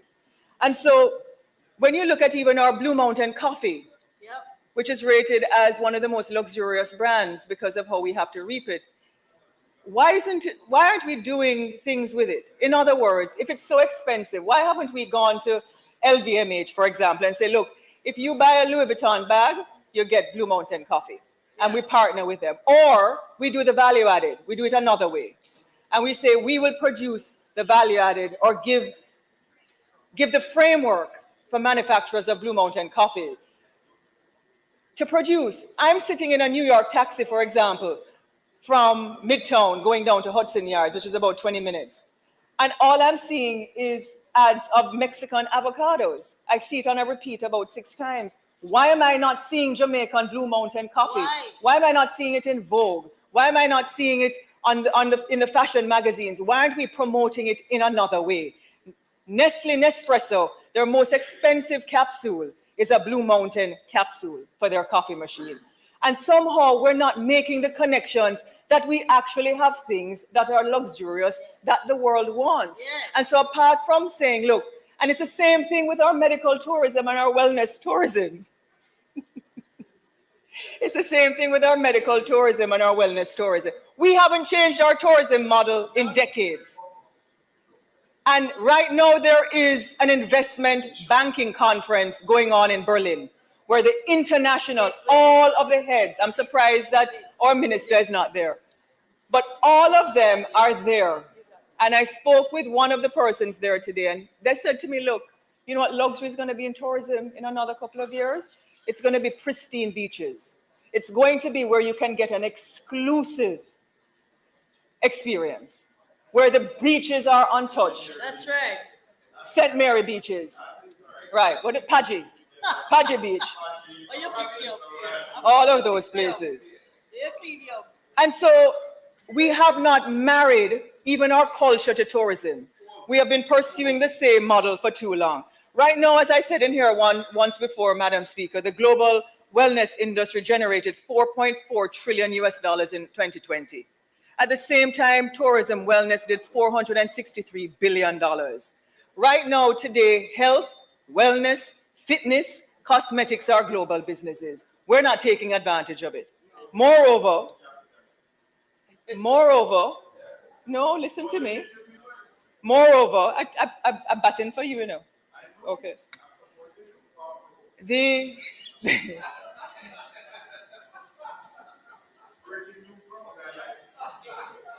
global,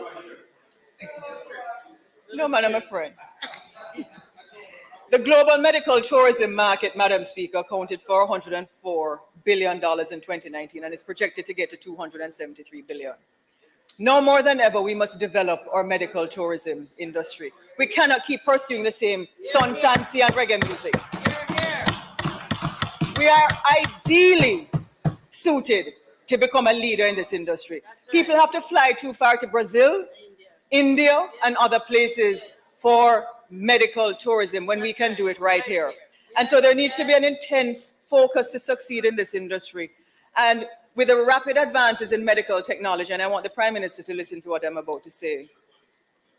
With the rapid advances in medical technology and diagnostic equipment, which becomes obsolete very fast, imposing customs duties on medical equipment is counterproductive for our overall healthcare sector. The government would get more from the income tax charged on doctors versus the one-time off duty charge that you're charging on some of this importation of first-generation advanced technological equipment needed to create the facilities. Furthermore, Prime Minister, because I see that you're now listening, No brainer. No brainer. this would naturally develop into a public-private partnership. It would. Because then if you help the private doctors, you could go into a partnership with them to say they could take some of the pressure off the public health system. And so I want you to look at it, because you've done it for BPO, you do it for tourism. Why aren't we taking the risk to now develop other industries? That time is now more than ever to pivot. You have to start making a paradoxical move. You have to stop having faith in the familiar, and you have to challenge some boundaries. And so if you go into this industry and even in the cultural one and start driving the country in that way, in another 2 to 3 years, you will actually see the benefits and the spin-off effects, not only for the health sector, but our people would be immeasurable. Here, here. Here, So here, here. we need to carve out a piece of that luxury market, which is booming. And the time to take advantage of it, Madam Speaker, is now with our Jamaican products and services. I sound like a public service announcement every time I come in here because agriculture is dear to my heart, and I will continue to speak about it. And there are over 200,000 farmers in this country, and if we improve their lives and their incomes, we'll improve the economy. Here, here. And so the truth is, I've said before, but I'll say it again, we still have the mindset in how we address agriculture that we've had for over 100 years. Not since the first banana ship has left this country in 1901 that we have done anything really significant for agriculture. And so the fact is that despite even the refrigerated container that was invented in 1930, our agricultural base and the rationale for which we plant, reap, and supply is not sustainable. I'll just put it that way. And it cannot sustain or even drive agri-exports, which are also in decline. So moving forward, Madam Speaker, we need to be laser focused in terms of our value-added agricultural products with export markets, with a value-added potential.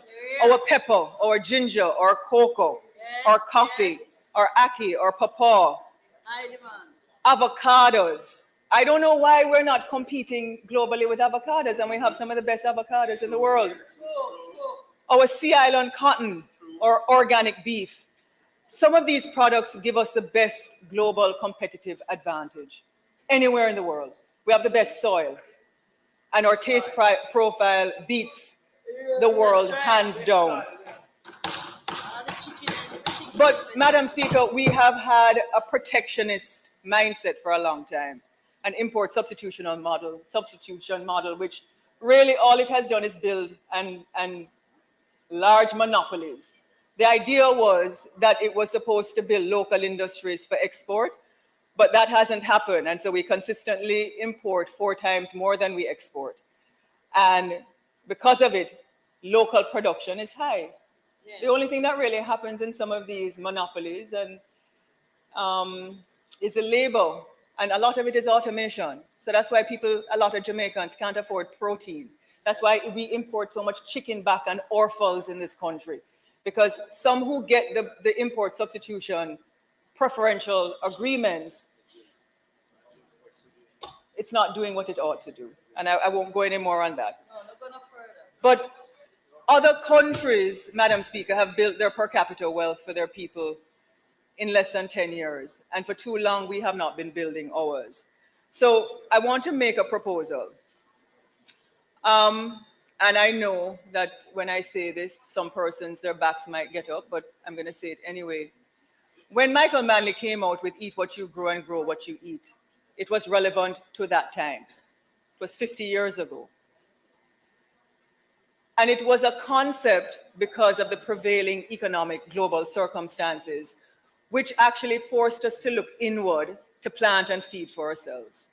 50 years later with globalization, that concept is not focusing outwards. And what we really ought to be saying is support our farmers, grow efficiently, and export for wealth creation, Madam Speaker. Because moving forward, the philosophy proposes that we can plant everything, but we don't have the conditions or the terrain to plant everything for ourselves. And so people get confused that if we plant everything, then we don't have to import anything. It's not true. We can't plant rice efficiently. We just don't have the mechanism to plant rice. There are other things we can't plant efficiently, but I'm not going to say that because some people feel that they're planting them efficiently. But, Madam Speaker, the fact is that that policy as well, and when we say it, it does not support small farmers.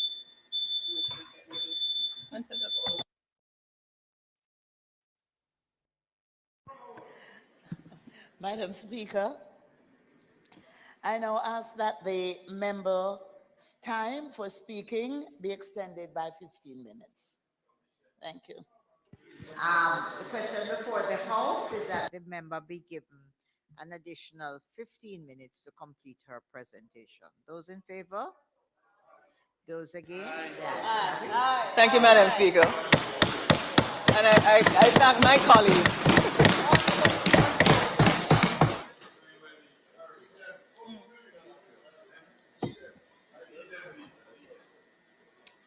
Madam Speaker, thank you.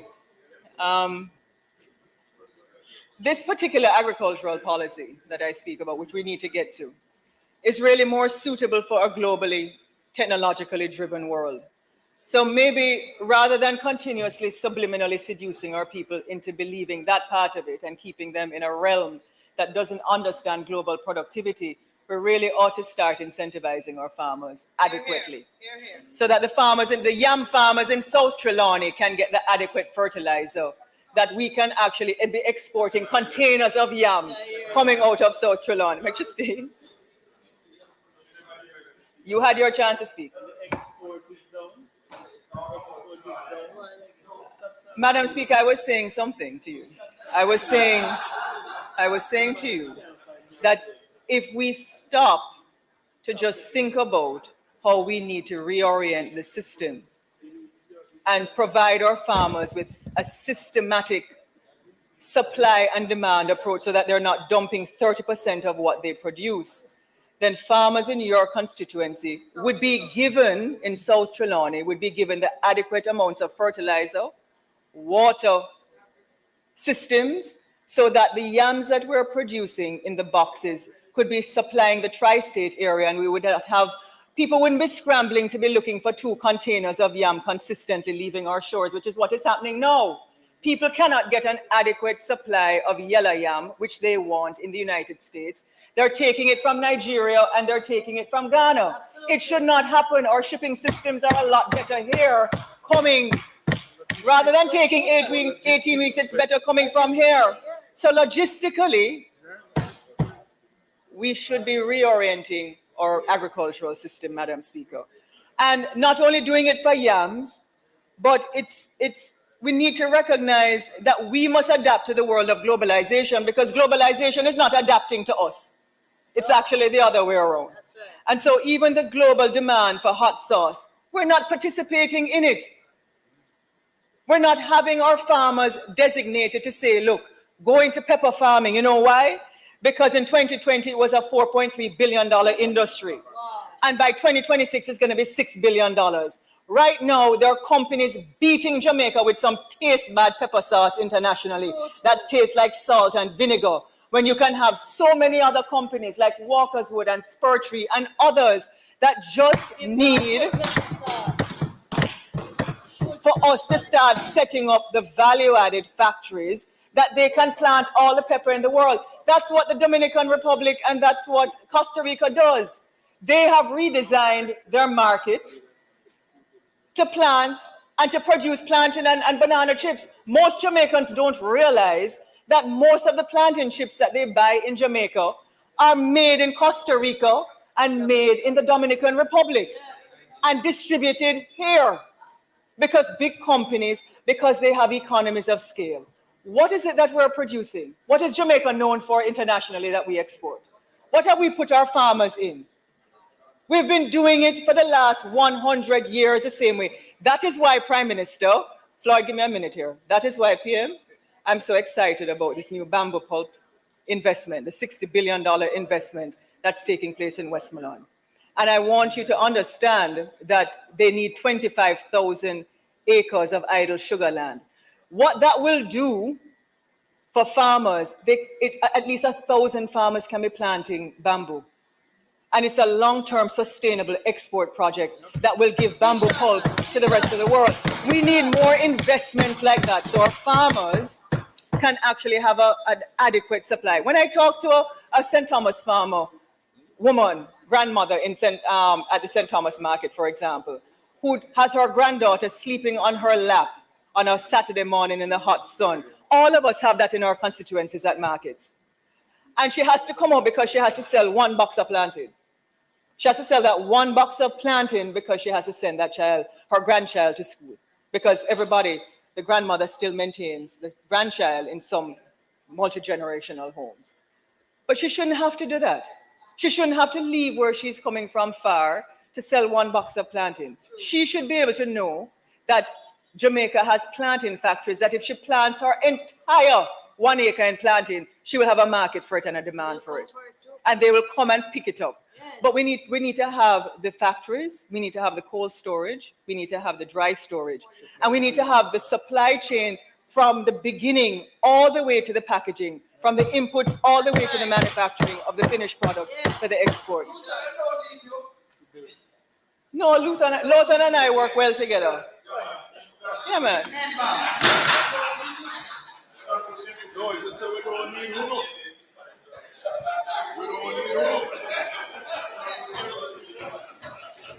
The fact is, Madam Speaker, Deputy. Go on, do your thing. Madam Speaker, the truth is we can be doing better. We can be doing a lot better. And we can be doing better because we have all of the ingredients for that value chain from the beginning all the way to the end. And we have the shipping. We're so geographically positioned adequately to ship it. Yes. But it takes vision. And if we put our farmers in priority crops, if RADA comes back to me one more time and asks me to give incentives for Irish potato, I think I'm going to scream. Because it is not earning foreign exchange for our farmers. Yeah, I know. That's fine. But Madam Speaker, the issue of producing efficient farmers to make a good standard of living must be imperative at this point in time. We must give our farmers guaranteed prices on priority crops, and we must support them for export in agriculture and value-added products with lower food prices for Jamaicans. And if we do so, we can also build a school feeding program to maximize the use of local produce, Madam Speaker. Hear, hear. And so the truth is, I stand here, and the member from St. Thomas says I have one more year, but I'm grateful. I'm grateful because I was born in Jamaica, I was schooled in Jamaica, and I've given most of my life to Jamaica. And 30 years ago, Madam Speaker, 30 years ago, I had the opportunity.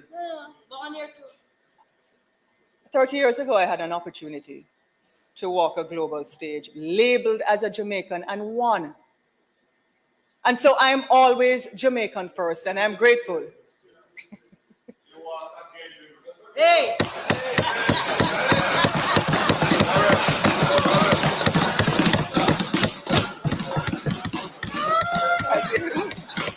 So the truth is, Madam Speaker, I'm grateful. I'm grateful for my family. I'm grateful for my son, my husband. I'm grateful for my friends who I love dearly, both here and abroad. I am grateful for the fact that for nearly 2 decades, through the people of Southeast St. Anne, who have kept me there for nearly 2 decades, that I've been able to serve in this house under 3 different prime ministers. I'm grateful. Hear, hear. And I'm grateful too because I've made friends on this side of the house and that side of the house. You're right. And the truth is, I feel like I'm in a claiming race.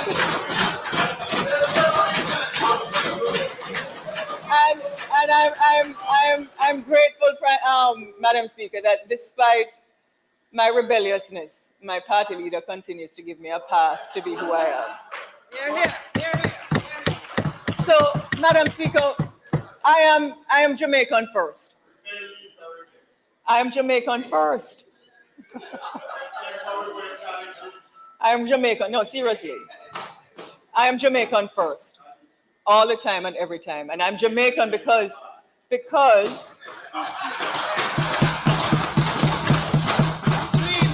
Dreaming. Wake up. I have an unabashed and feisty courage. I'm defiant in the face of overpowering opposition. And I understand that I'm not unique in this position. All of us have it within us. And we have it within us because we're Jamaicans. We have a mobilizing spirit to action. We are assertive. And nobody can bludgeon our hopes or our aspirations into acquiescence. And we don't want them to bludgeon the hopes of our people into acquiescence either. And it's not as if we never got that from somewhere. We got it from somewhere. All our leaders that have come through this house have demonstrated that same kind of courage, that same kind of unabashed resolve, that regardless of who it is in the world, regardless of class, rank, or personality, money, or status, once it is wrong internationally, they will take up for the underdog. That is who we are.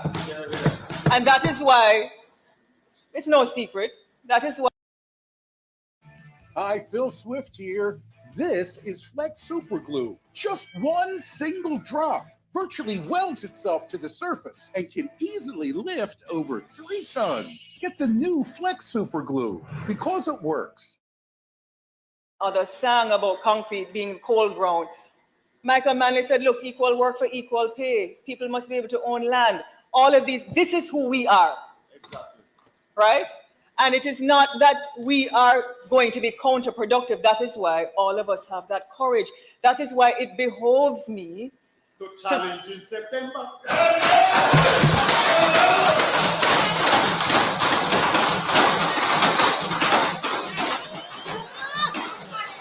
That is why, hold on. You all don't want that. Because if I do that, I don't intend to do that. Okay. So, Madam Speaker. It's not about me, sir. It's not about me, it's about Jamaica. Here. So, Madam Speaker, that is why I can't understand. That is why I cannot understand how we have treated some of our friends internationally. No, it's not only Venezuela. We must never abandon our friends, whether it is the United States or Venezuela.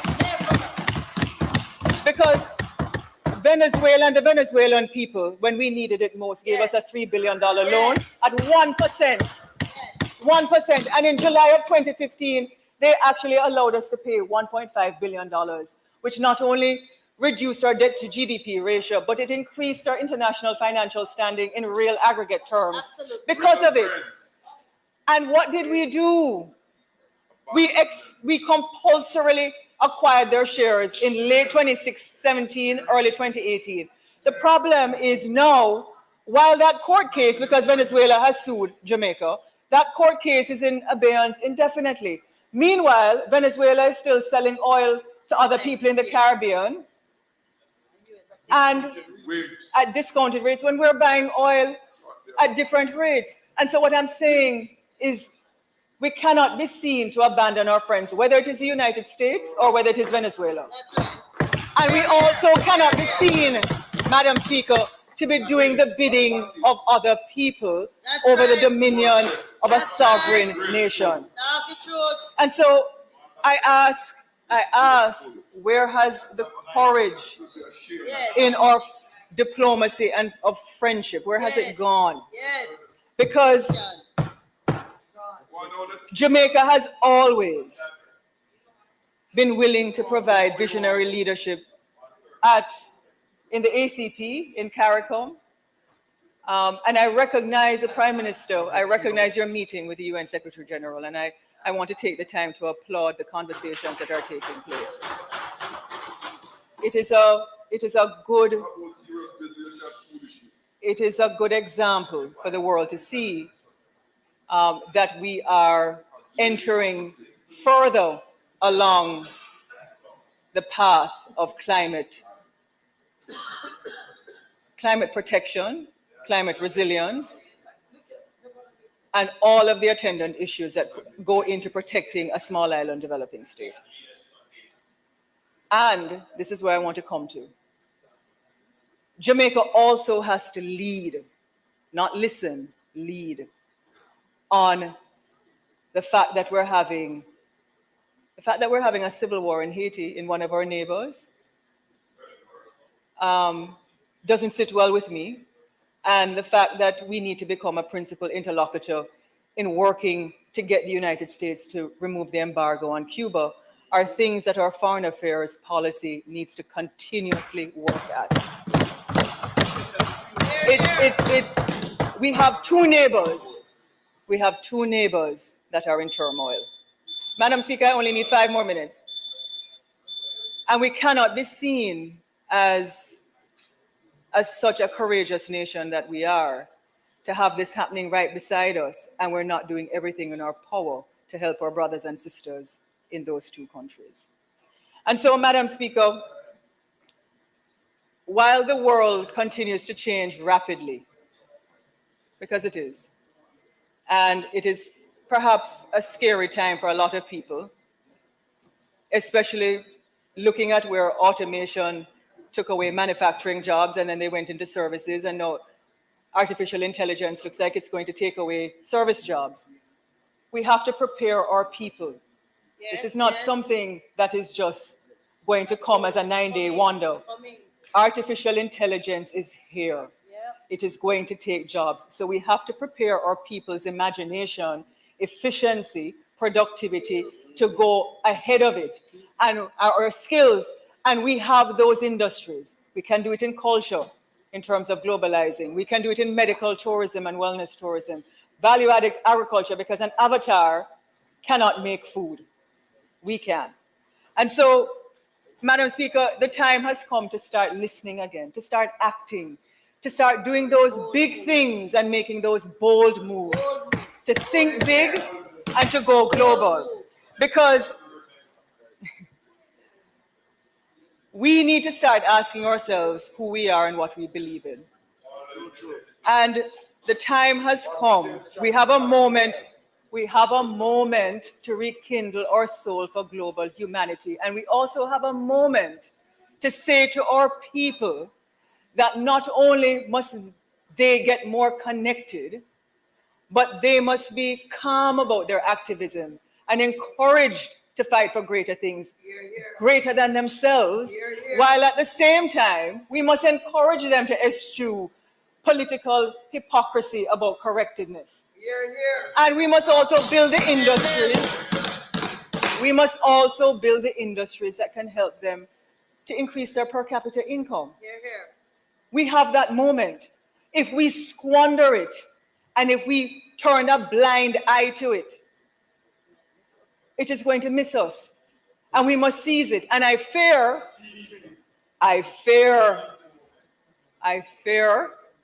that if we don't put in place these mechanisms for Jamaica to make a quantum leap in terms of our global competitiveness, the republic that we all seek might actually be one of a banana variety.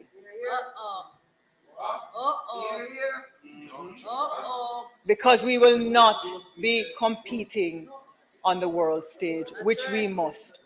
Because only catering to 3 million people is not enough to give us the prosperity that we're looking for, Prime Minister. That's right. We need to be selling to the rest of the world. So let us all be emboldened with the courage that I know that we all have to make those moves and to start doing things differently. Because more of the same will just give us more of the same. Thank you, Madam Speaker.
Madam Speaker, we had two excellent presentations today, and I ask my colleagues to show their appreciation for the presentations.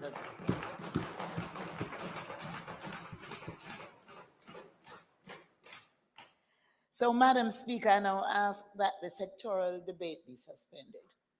Members, the question before the House is that the sectoral debate be now suspended. Those in favor? Those against? The ayes have it. The sectoral debate is suspended. Thank you, Madam Speaker. I now ask for recommittal of items announcement through to public business. Thank you. Members, the question is that we revert to the agenda beginning with the item announcements through to public business. Those in favor?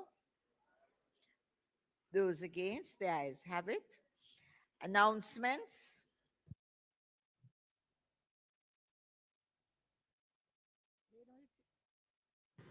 Laid on the table of the House today are the following. Ministry Paper number 47 of 2023 entitled Annual Report of the Agro Investment Corporation for the year ended March 31, 2023 and Annual Report of the Agro Investment Corporation 2020. Ministry Paper number 48 of 2023, entitled Annual Report of the National Environment and Planning Agency for 2011-2012, and Annual Report of the National Environment and Planning Agency for 2021-2022. Corrigendum to pages 14, 39 to 40, and 50 of the Annual Report of the Bank of Jamaica 2022, which was tabled in the House of Representatives on Tuesday, April 18, 2023. And the Auditor General's Department Certified Appropriation Account for Head 6000, Office of the Services Commission for the year 2019-2020.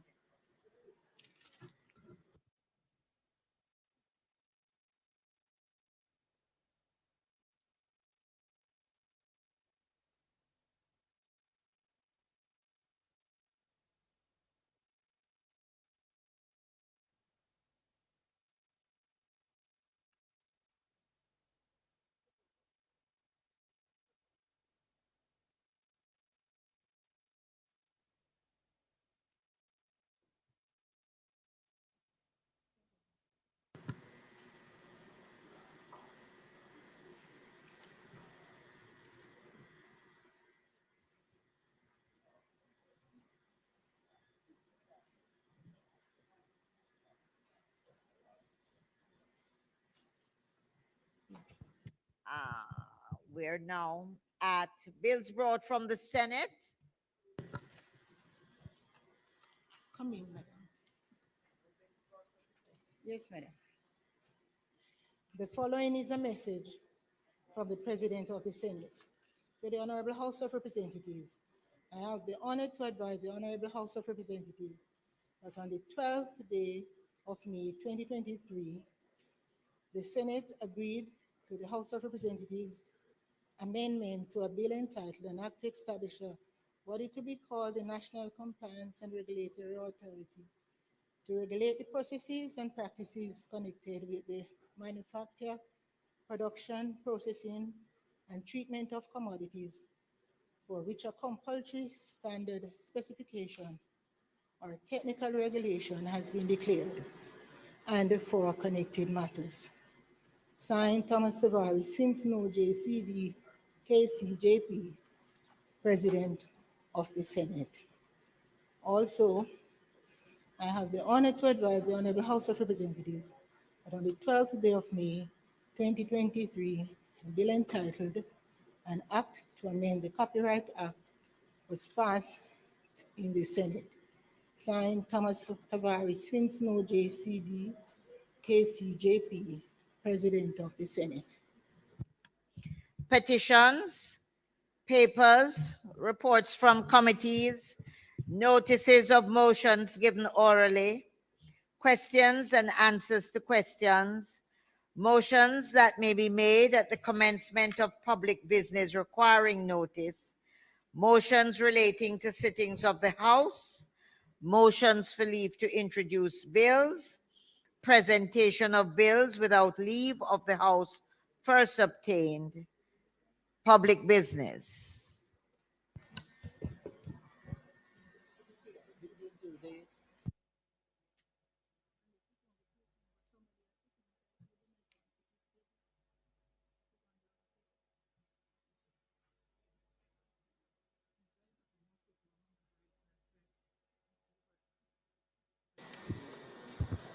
Madam Speaker, today I rise to introduce an act to validate and confirm as lawful the purported continuation in office of the members of the Consumer Protection Tribunal and all official acts done by them in good faith and inadvertent as to their not having been in compliance with the provisions of the Consumer Protection Act in the purported exercise of the functions conferred upon them during the period commencing the 28th day of May 2021 and ended on the 8th day of May 2022, to indemnify the members of the Consumer Protection Tribunal and persons who are liable to be proceeded against on the grounds that the acts were unauthorized, illegal, and improper from liability in relation thereto, and for connected matters cited as the Consumer Protection, Validation and Indemnity of Tribunal Act of 2023. Madam Speaker, the Consumer Protection Tribunal, hereinafter referred to as the Tribunal, is established under Section 44A of the Consumer Protection Act, hereinafter referred to as the Act, to settle disputes arising out of complaints made by consumers to the Consumer Affairs Commission. The minister in question, which is the Minister of Industry, Investment and Commerce, appointed a tribunal pursuant to paragraph 1 of the third schedule to act for a period of 3 years with effect from the 28th day of May 2018 to the 27th day of May 2021. This was tabled in the House a few weeks ago, from the upper house. This appointment, Madam Speaker, was published in the Gazette in accordance with paragraph 7 of the third schedule to the Act. However, after the expiration of its tenure, the members of the tribunal continued in office beyond the 27th day of May 2021 without being reappointed in contravention of paragraph 1 of the third schedule to the Act. Consequently, the bill seeks to validate and confirm as lawful the purported continuation in office of the members of the tribunal and all official acts purportedly done by them in good faith and inadvertent as to their continuation in office, and official acts not having been in compliance with the provisions of the Act during the period commencing on the 20th day of May 2021 and ending on the 8th day of May 2022, and to indemnify the members of the tribunal and persons who are liable to be proceeded against on the ground that the acts were unauthorized, illegal, or improper from liability in relation thereto. Madam Speaker, I will now present the main clauses of the bill. The preamble provides the purpose of the legislation. It details, as I've just described, that the tribunal, which was initially duly appointed, continued in office beyond the 27th day of May 2021 without being reappointed. In contravention of paragraph 1 of the third schedule of the Act, Madam Speaker, therefore, it is desirable to validate and confirm as lawful the continuation in office of the tribunal and the official acts of the members of the tribunal during the period May 28, 2021 to May 8, 2022. Clause 1 has the short title of the bill.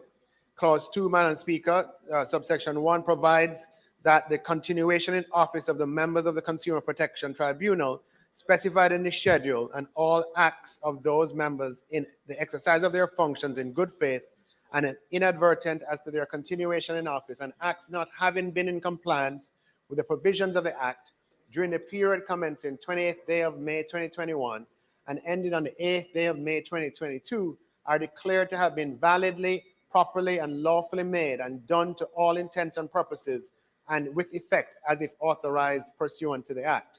And subsection 2 provides that every person liable to be legally proceeded against on the ground that any of the acts referred to in subsection 1 was unauthorized, unlawfully done, or otherwise illegal or improper for any such reason is hereby freed, acquitted, discharged, and indemnified, as well as against the King's most gracious majesty, his heirs and successors, as well as against all persons whatever from such liability.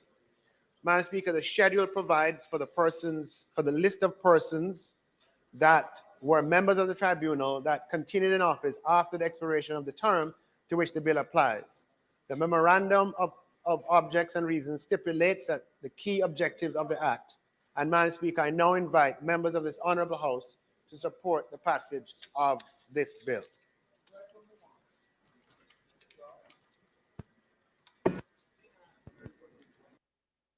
Madam Speaker, the opposition has no objection to what the minister is proposing.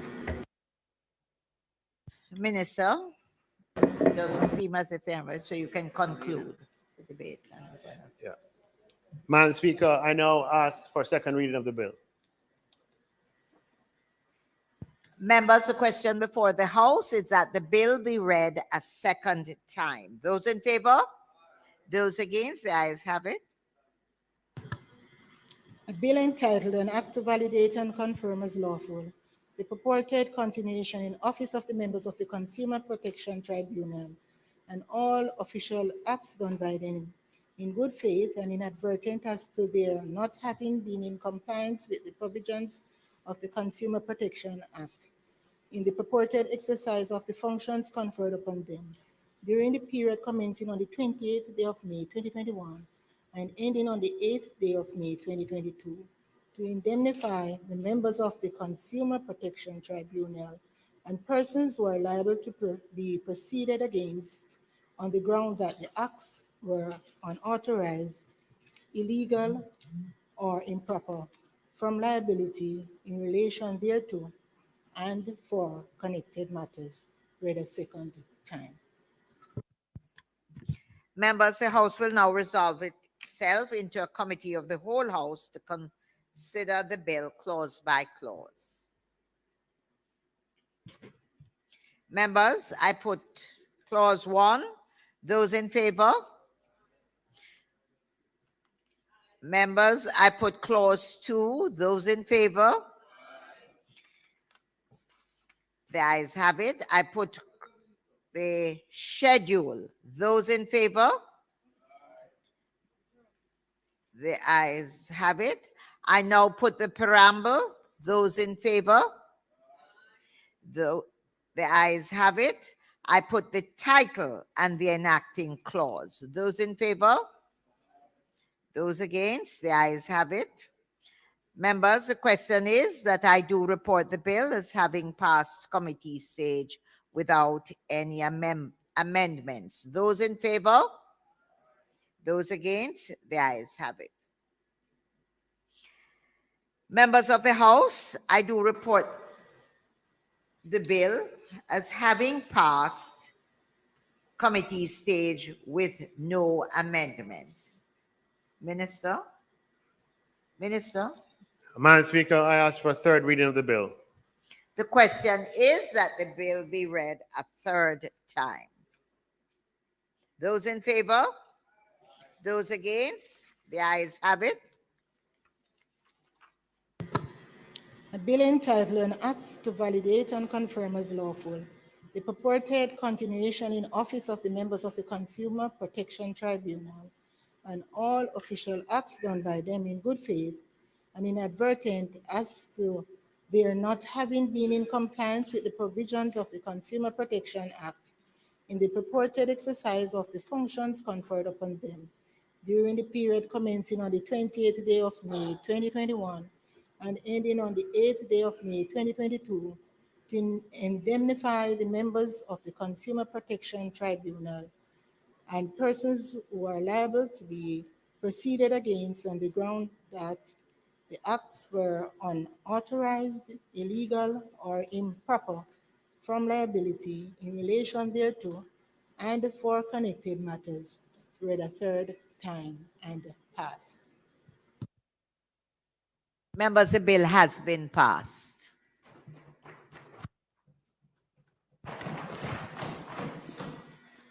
Madam Speaker, I now ask for a recommittal of statements by ministers.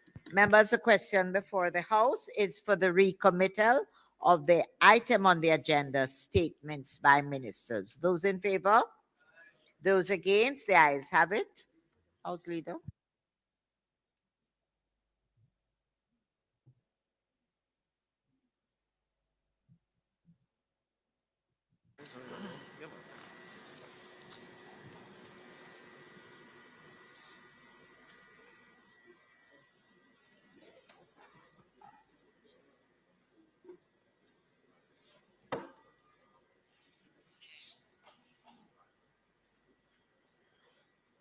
Madam Speaker, I beg for your understanding the matter of which I'm about to address. It's necessary for me to lay out the historical background and the context in which what I'm about to speak is taking place. Very well, Minister. Thank you. The copies are on their way and will be here long before I'm finished. Thank you. Go ahead. Madam Speaker, the government of Jamaica has concluded on the first phase of the compensation restructuring with groups representing over 99% of several central government employees or approximately 99,000 of approximately 100,000 central government employees. We embrace the principle, Madam Speaker, in this House that we should first settle with employees in the administrative and professional central government, well, public service, and then address salaries of parliamentarians. Public bodies, Madam Speaker, account for 10,000 employees, roughly speaking, and of the 140 public bodies, approximately 130 of them, or 93% by number, have already implemented a restructured public sector compensation. Those that remain include public bodies that perform commercial functions. And in some instances, public bodies of those that remain have received non-objection to implement, but the implementation is not yet finalized. The Ministry of Finance and Public Service is supporting these public bodies to finalize in the soonest possible time. The progress of which I have just summarized does not mean that there aren't issues to be dealt with. I want to use this opportunity to give the assurance that we will address outstanding matters and issues, though I do not propose to address them in my statement today, and ask that our discussion be limited to the subject of my statement, which is salaries for members of the legislature and the executive. Madam Speaker, the Jamaican Constitution establishes three co-equal branches of government: the legislature, the executive, and the judiciary. Salaries for the judicial branch are determined by a process involving an independent commission as laid out in law since 1992, more than 30 years ago. And last week, we tabled the recommendation of the 10th such commission and finalized that process for the current period for that branch of government. Adjustments to salaries for the legislature and executive were once determined by ad hoc committee, appointed from time to time by the Prime Minister of the day. But since 1989, more than 30 years ago, these salaries have, by practice, been determined by formulaic reference to the salary scale in the civil service. Madam Speaker, a recap is probably appropriate. And this brief history borrows extensively on the history prepared in the Clarke report of 2004. The words that follow, until I indicate otherwise, are attributable to this report. Prior to 1972, Madam Speaker, pay increases for parliamentarians were, as I said, effected on an ad hoc basis. And because of this, salaries payable to this category lag behind what could be considered reasonable when compared to salaries of others. In 1972, Prime Minister Manley appointed the Ashenaim Committee to investigate and make recommendations to the government in respect of parliamentary salaries. The increases, however, were not immediately implemented due to objection, mainly from the opposition at the time, concerning the levels recommended. The Standing Finance Committee of the House of Representatives was requested to consider the proposals, and the Standing Finance Committee recommended that the increases with minor adjustments should be implemented, i.e. the increases in the report. And this was approved by the House in 1973 for implementation effective April 1st, 1973. And it was further decided that cabinet members should receive salary of $1 per month above the salary of permanent secretaries. Notwithstanding this decision to link, increases did not happen again until 1980, even though permanent secretaries got increases in 1974, 1978, and 79. In 1980, Prime Minister Edward Seaga appointed another committee to examine. You know, as crazy as it sounds, I just don't blow the dust off my bow and go hunting. For us, the hunt really never stops. The hunting season never ends. It's 365 days all year long. Using the machines in our everyday life like we do, if we didn't have them, I couldn't imagine it. They simply help us get our job done.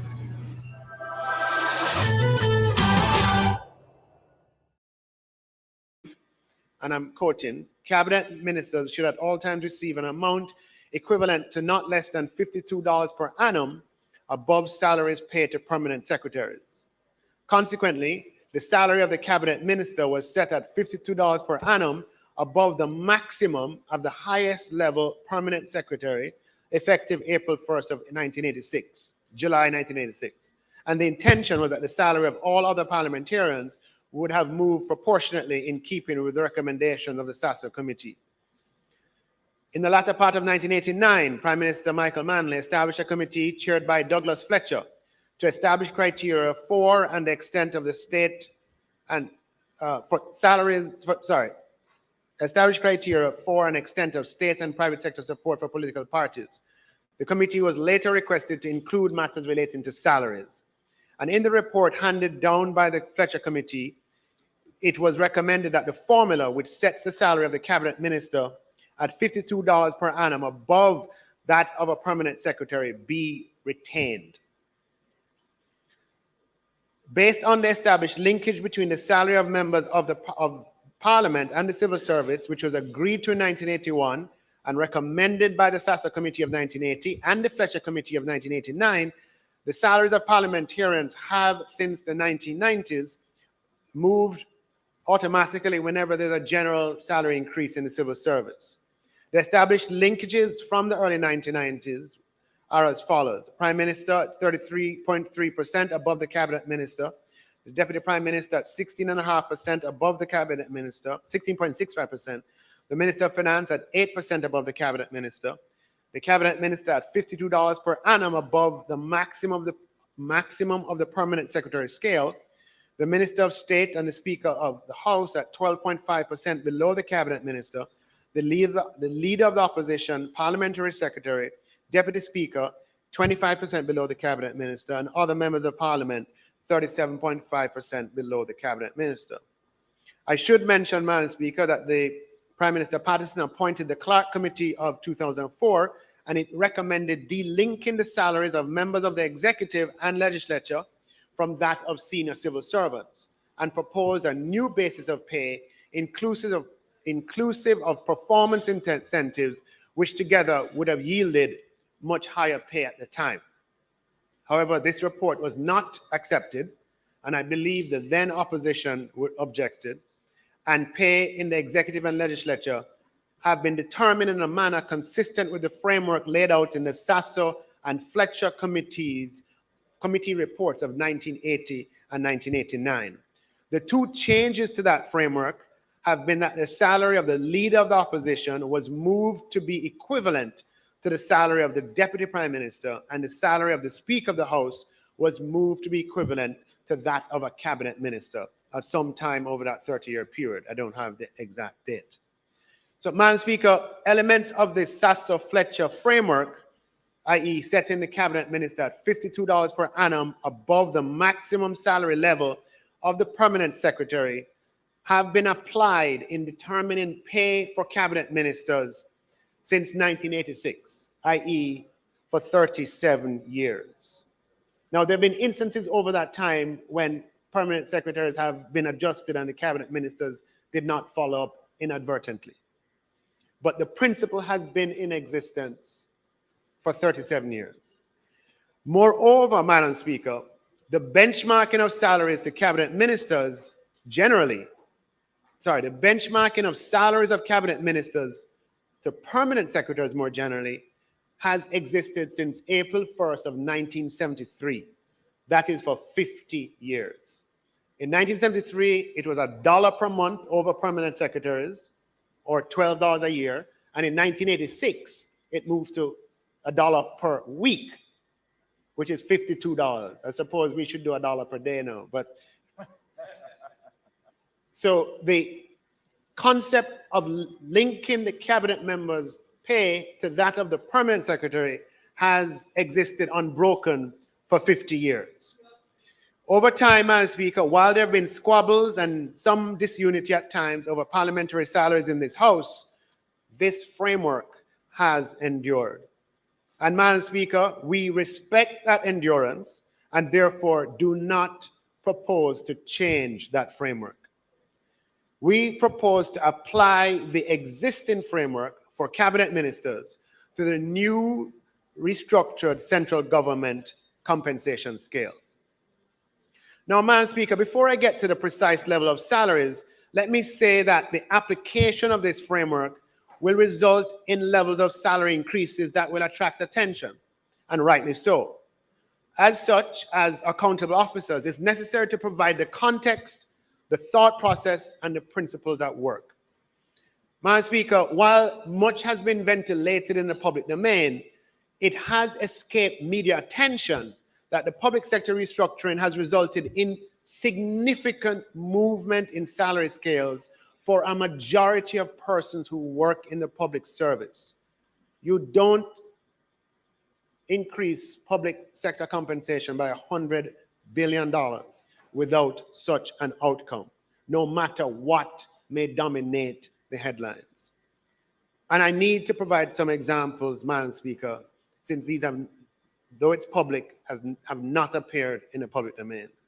Just by way of example, the salary scale for previously designated LMO TS6 officers who are ancillary supervisors and skilled artisans, i.e. certified and experienced mechanics and plumbers and electricians who work in maintenance departments in the public service, those salaries have moved from, the scale has moved from $13,700 to $15,500 a week, effective April 1st, 2021, to $47,656 to $64,000 per week, effective April 1st, 2023, an increase of 247% to 313% in the salary scale over this period.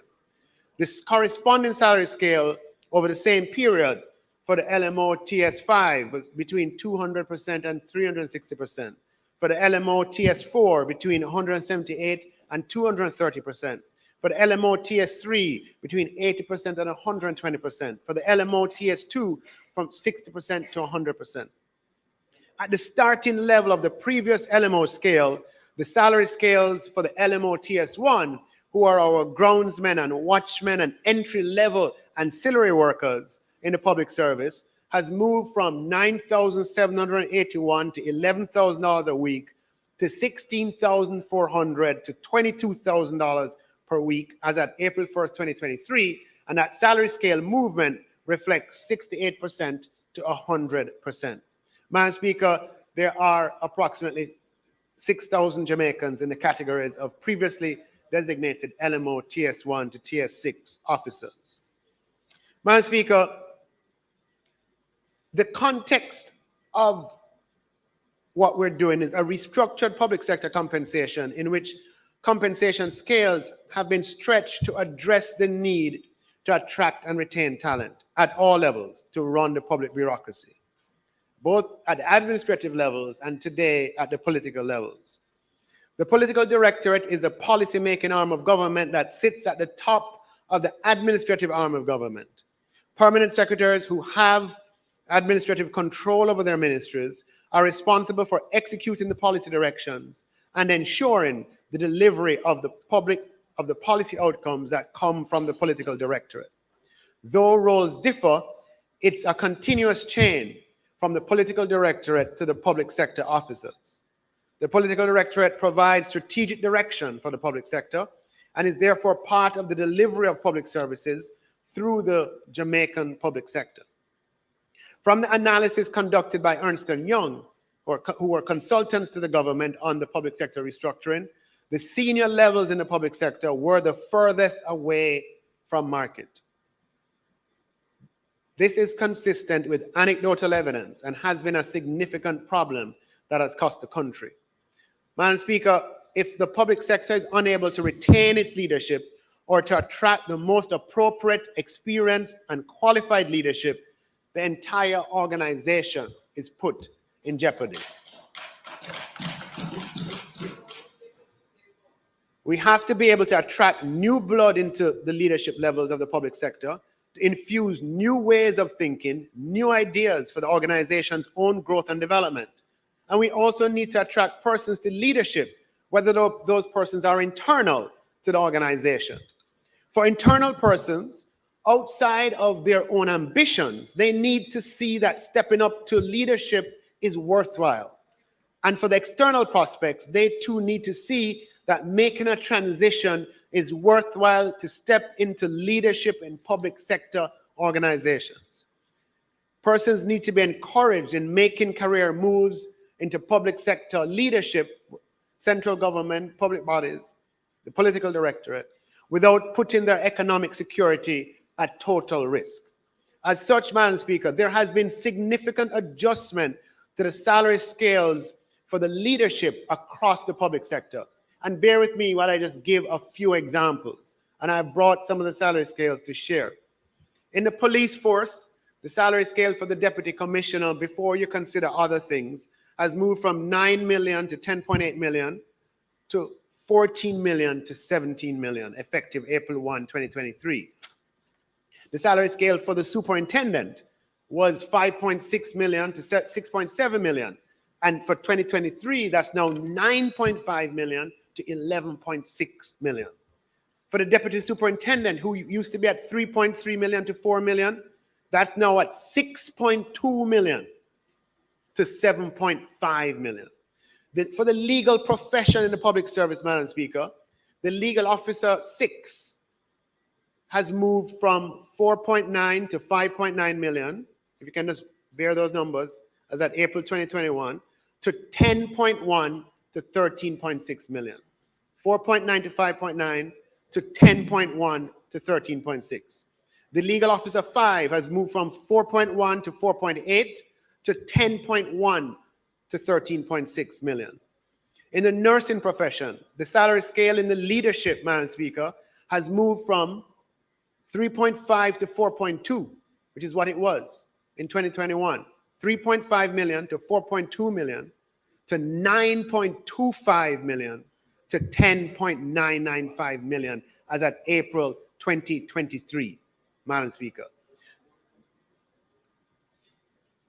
For the second layer in the nursing profession, not just the leadership, it was 3 million to 3.6, and it's now moved to 8.25 million to 9.8 million as at April 2023. For medical doctors, and here I talk about not the consultants who earn much more than the other doctors. They used to be called junior doctors. We just call them doctors today.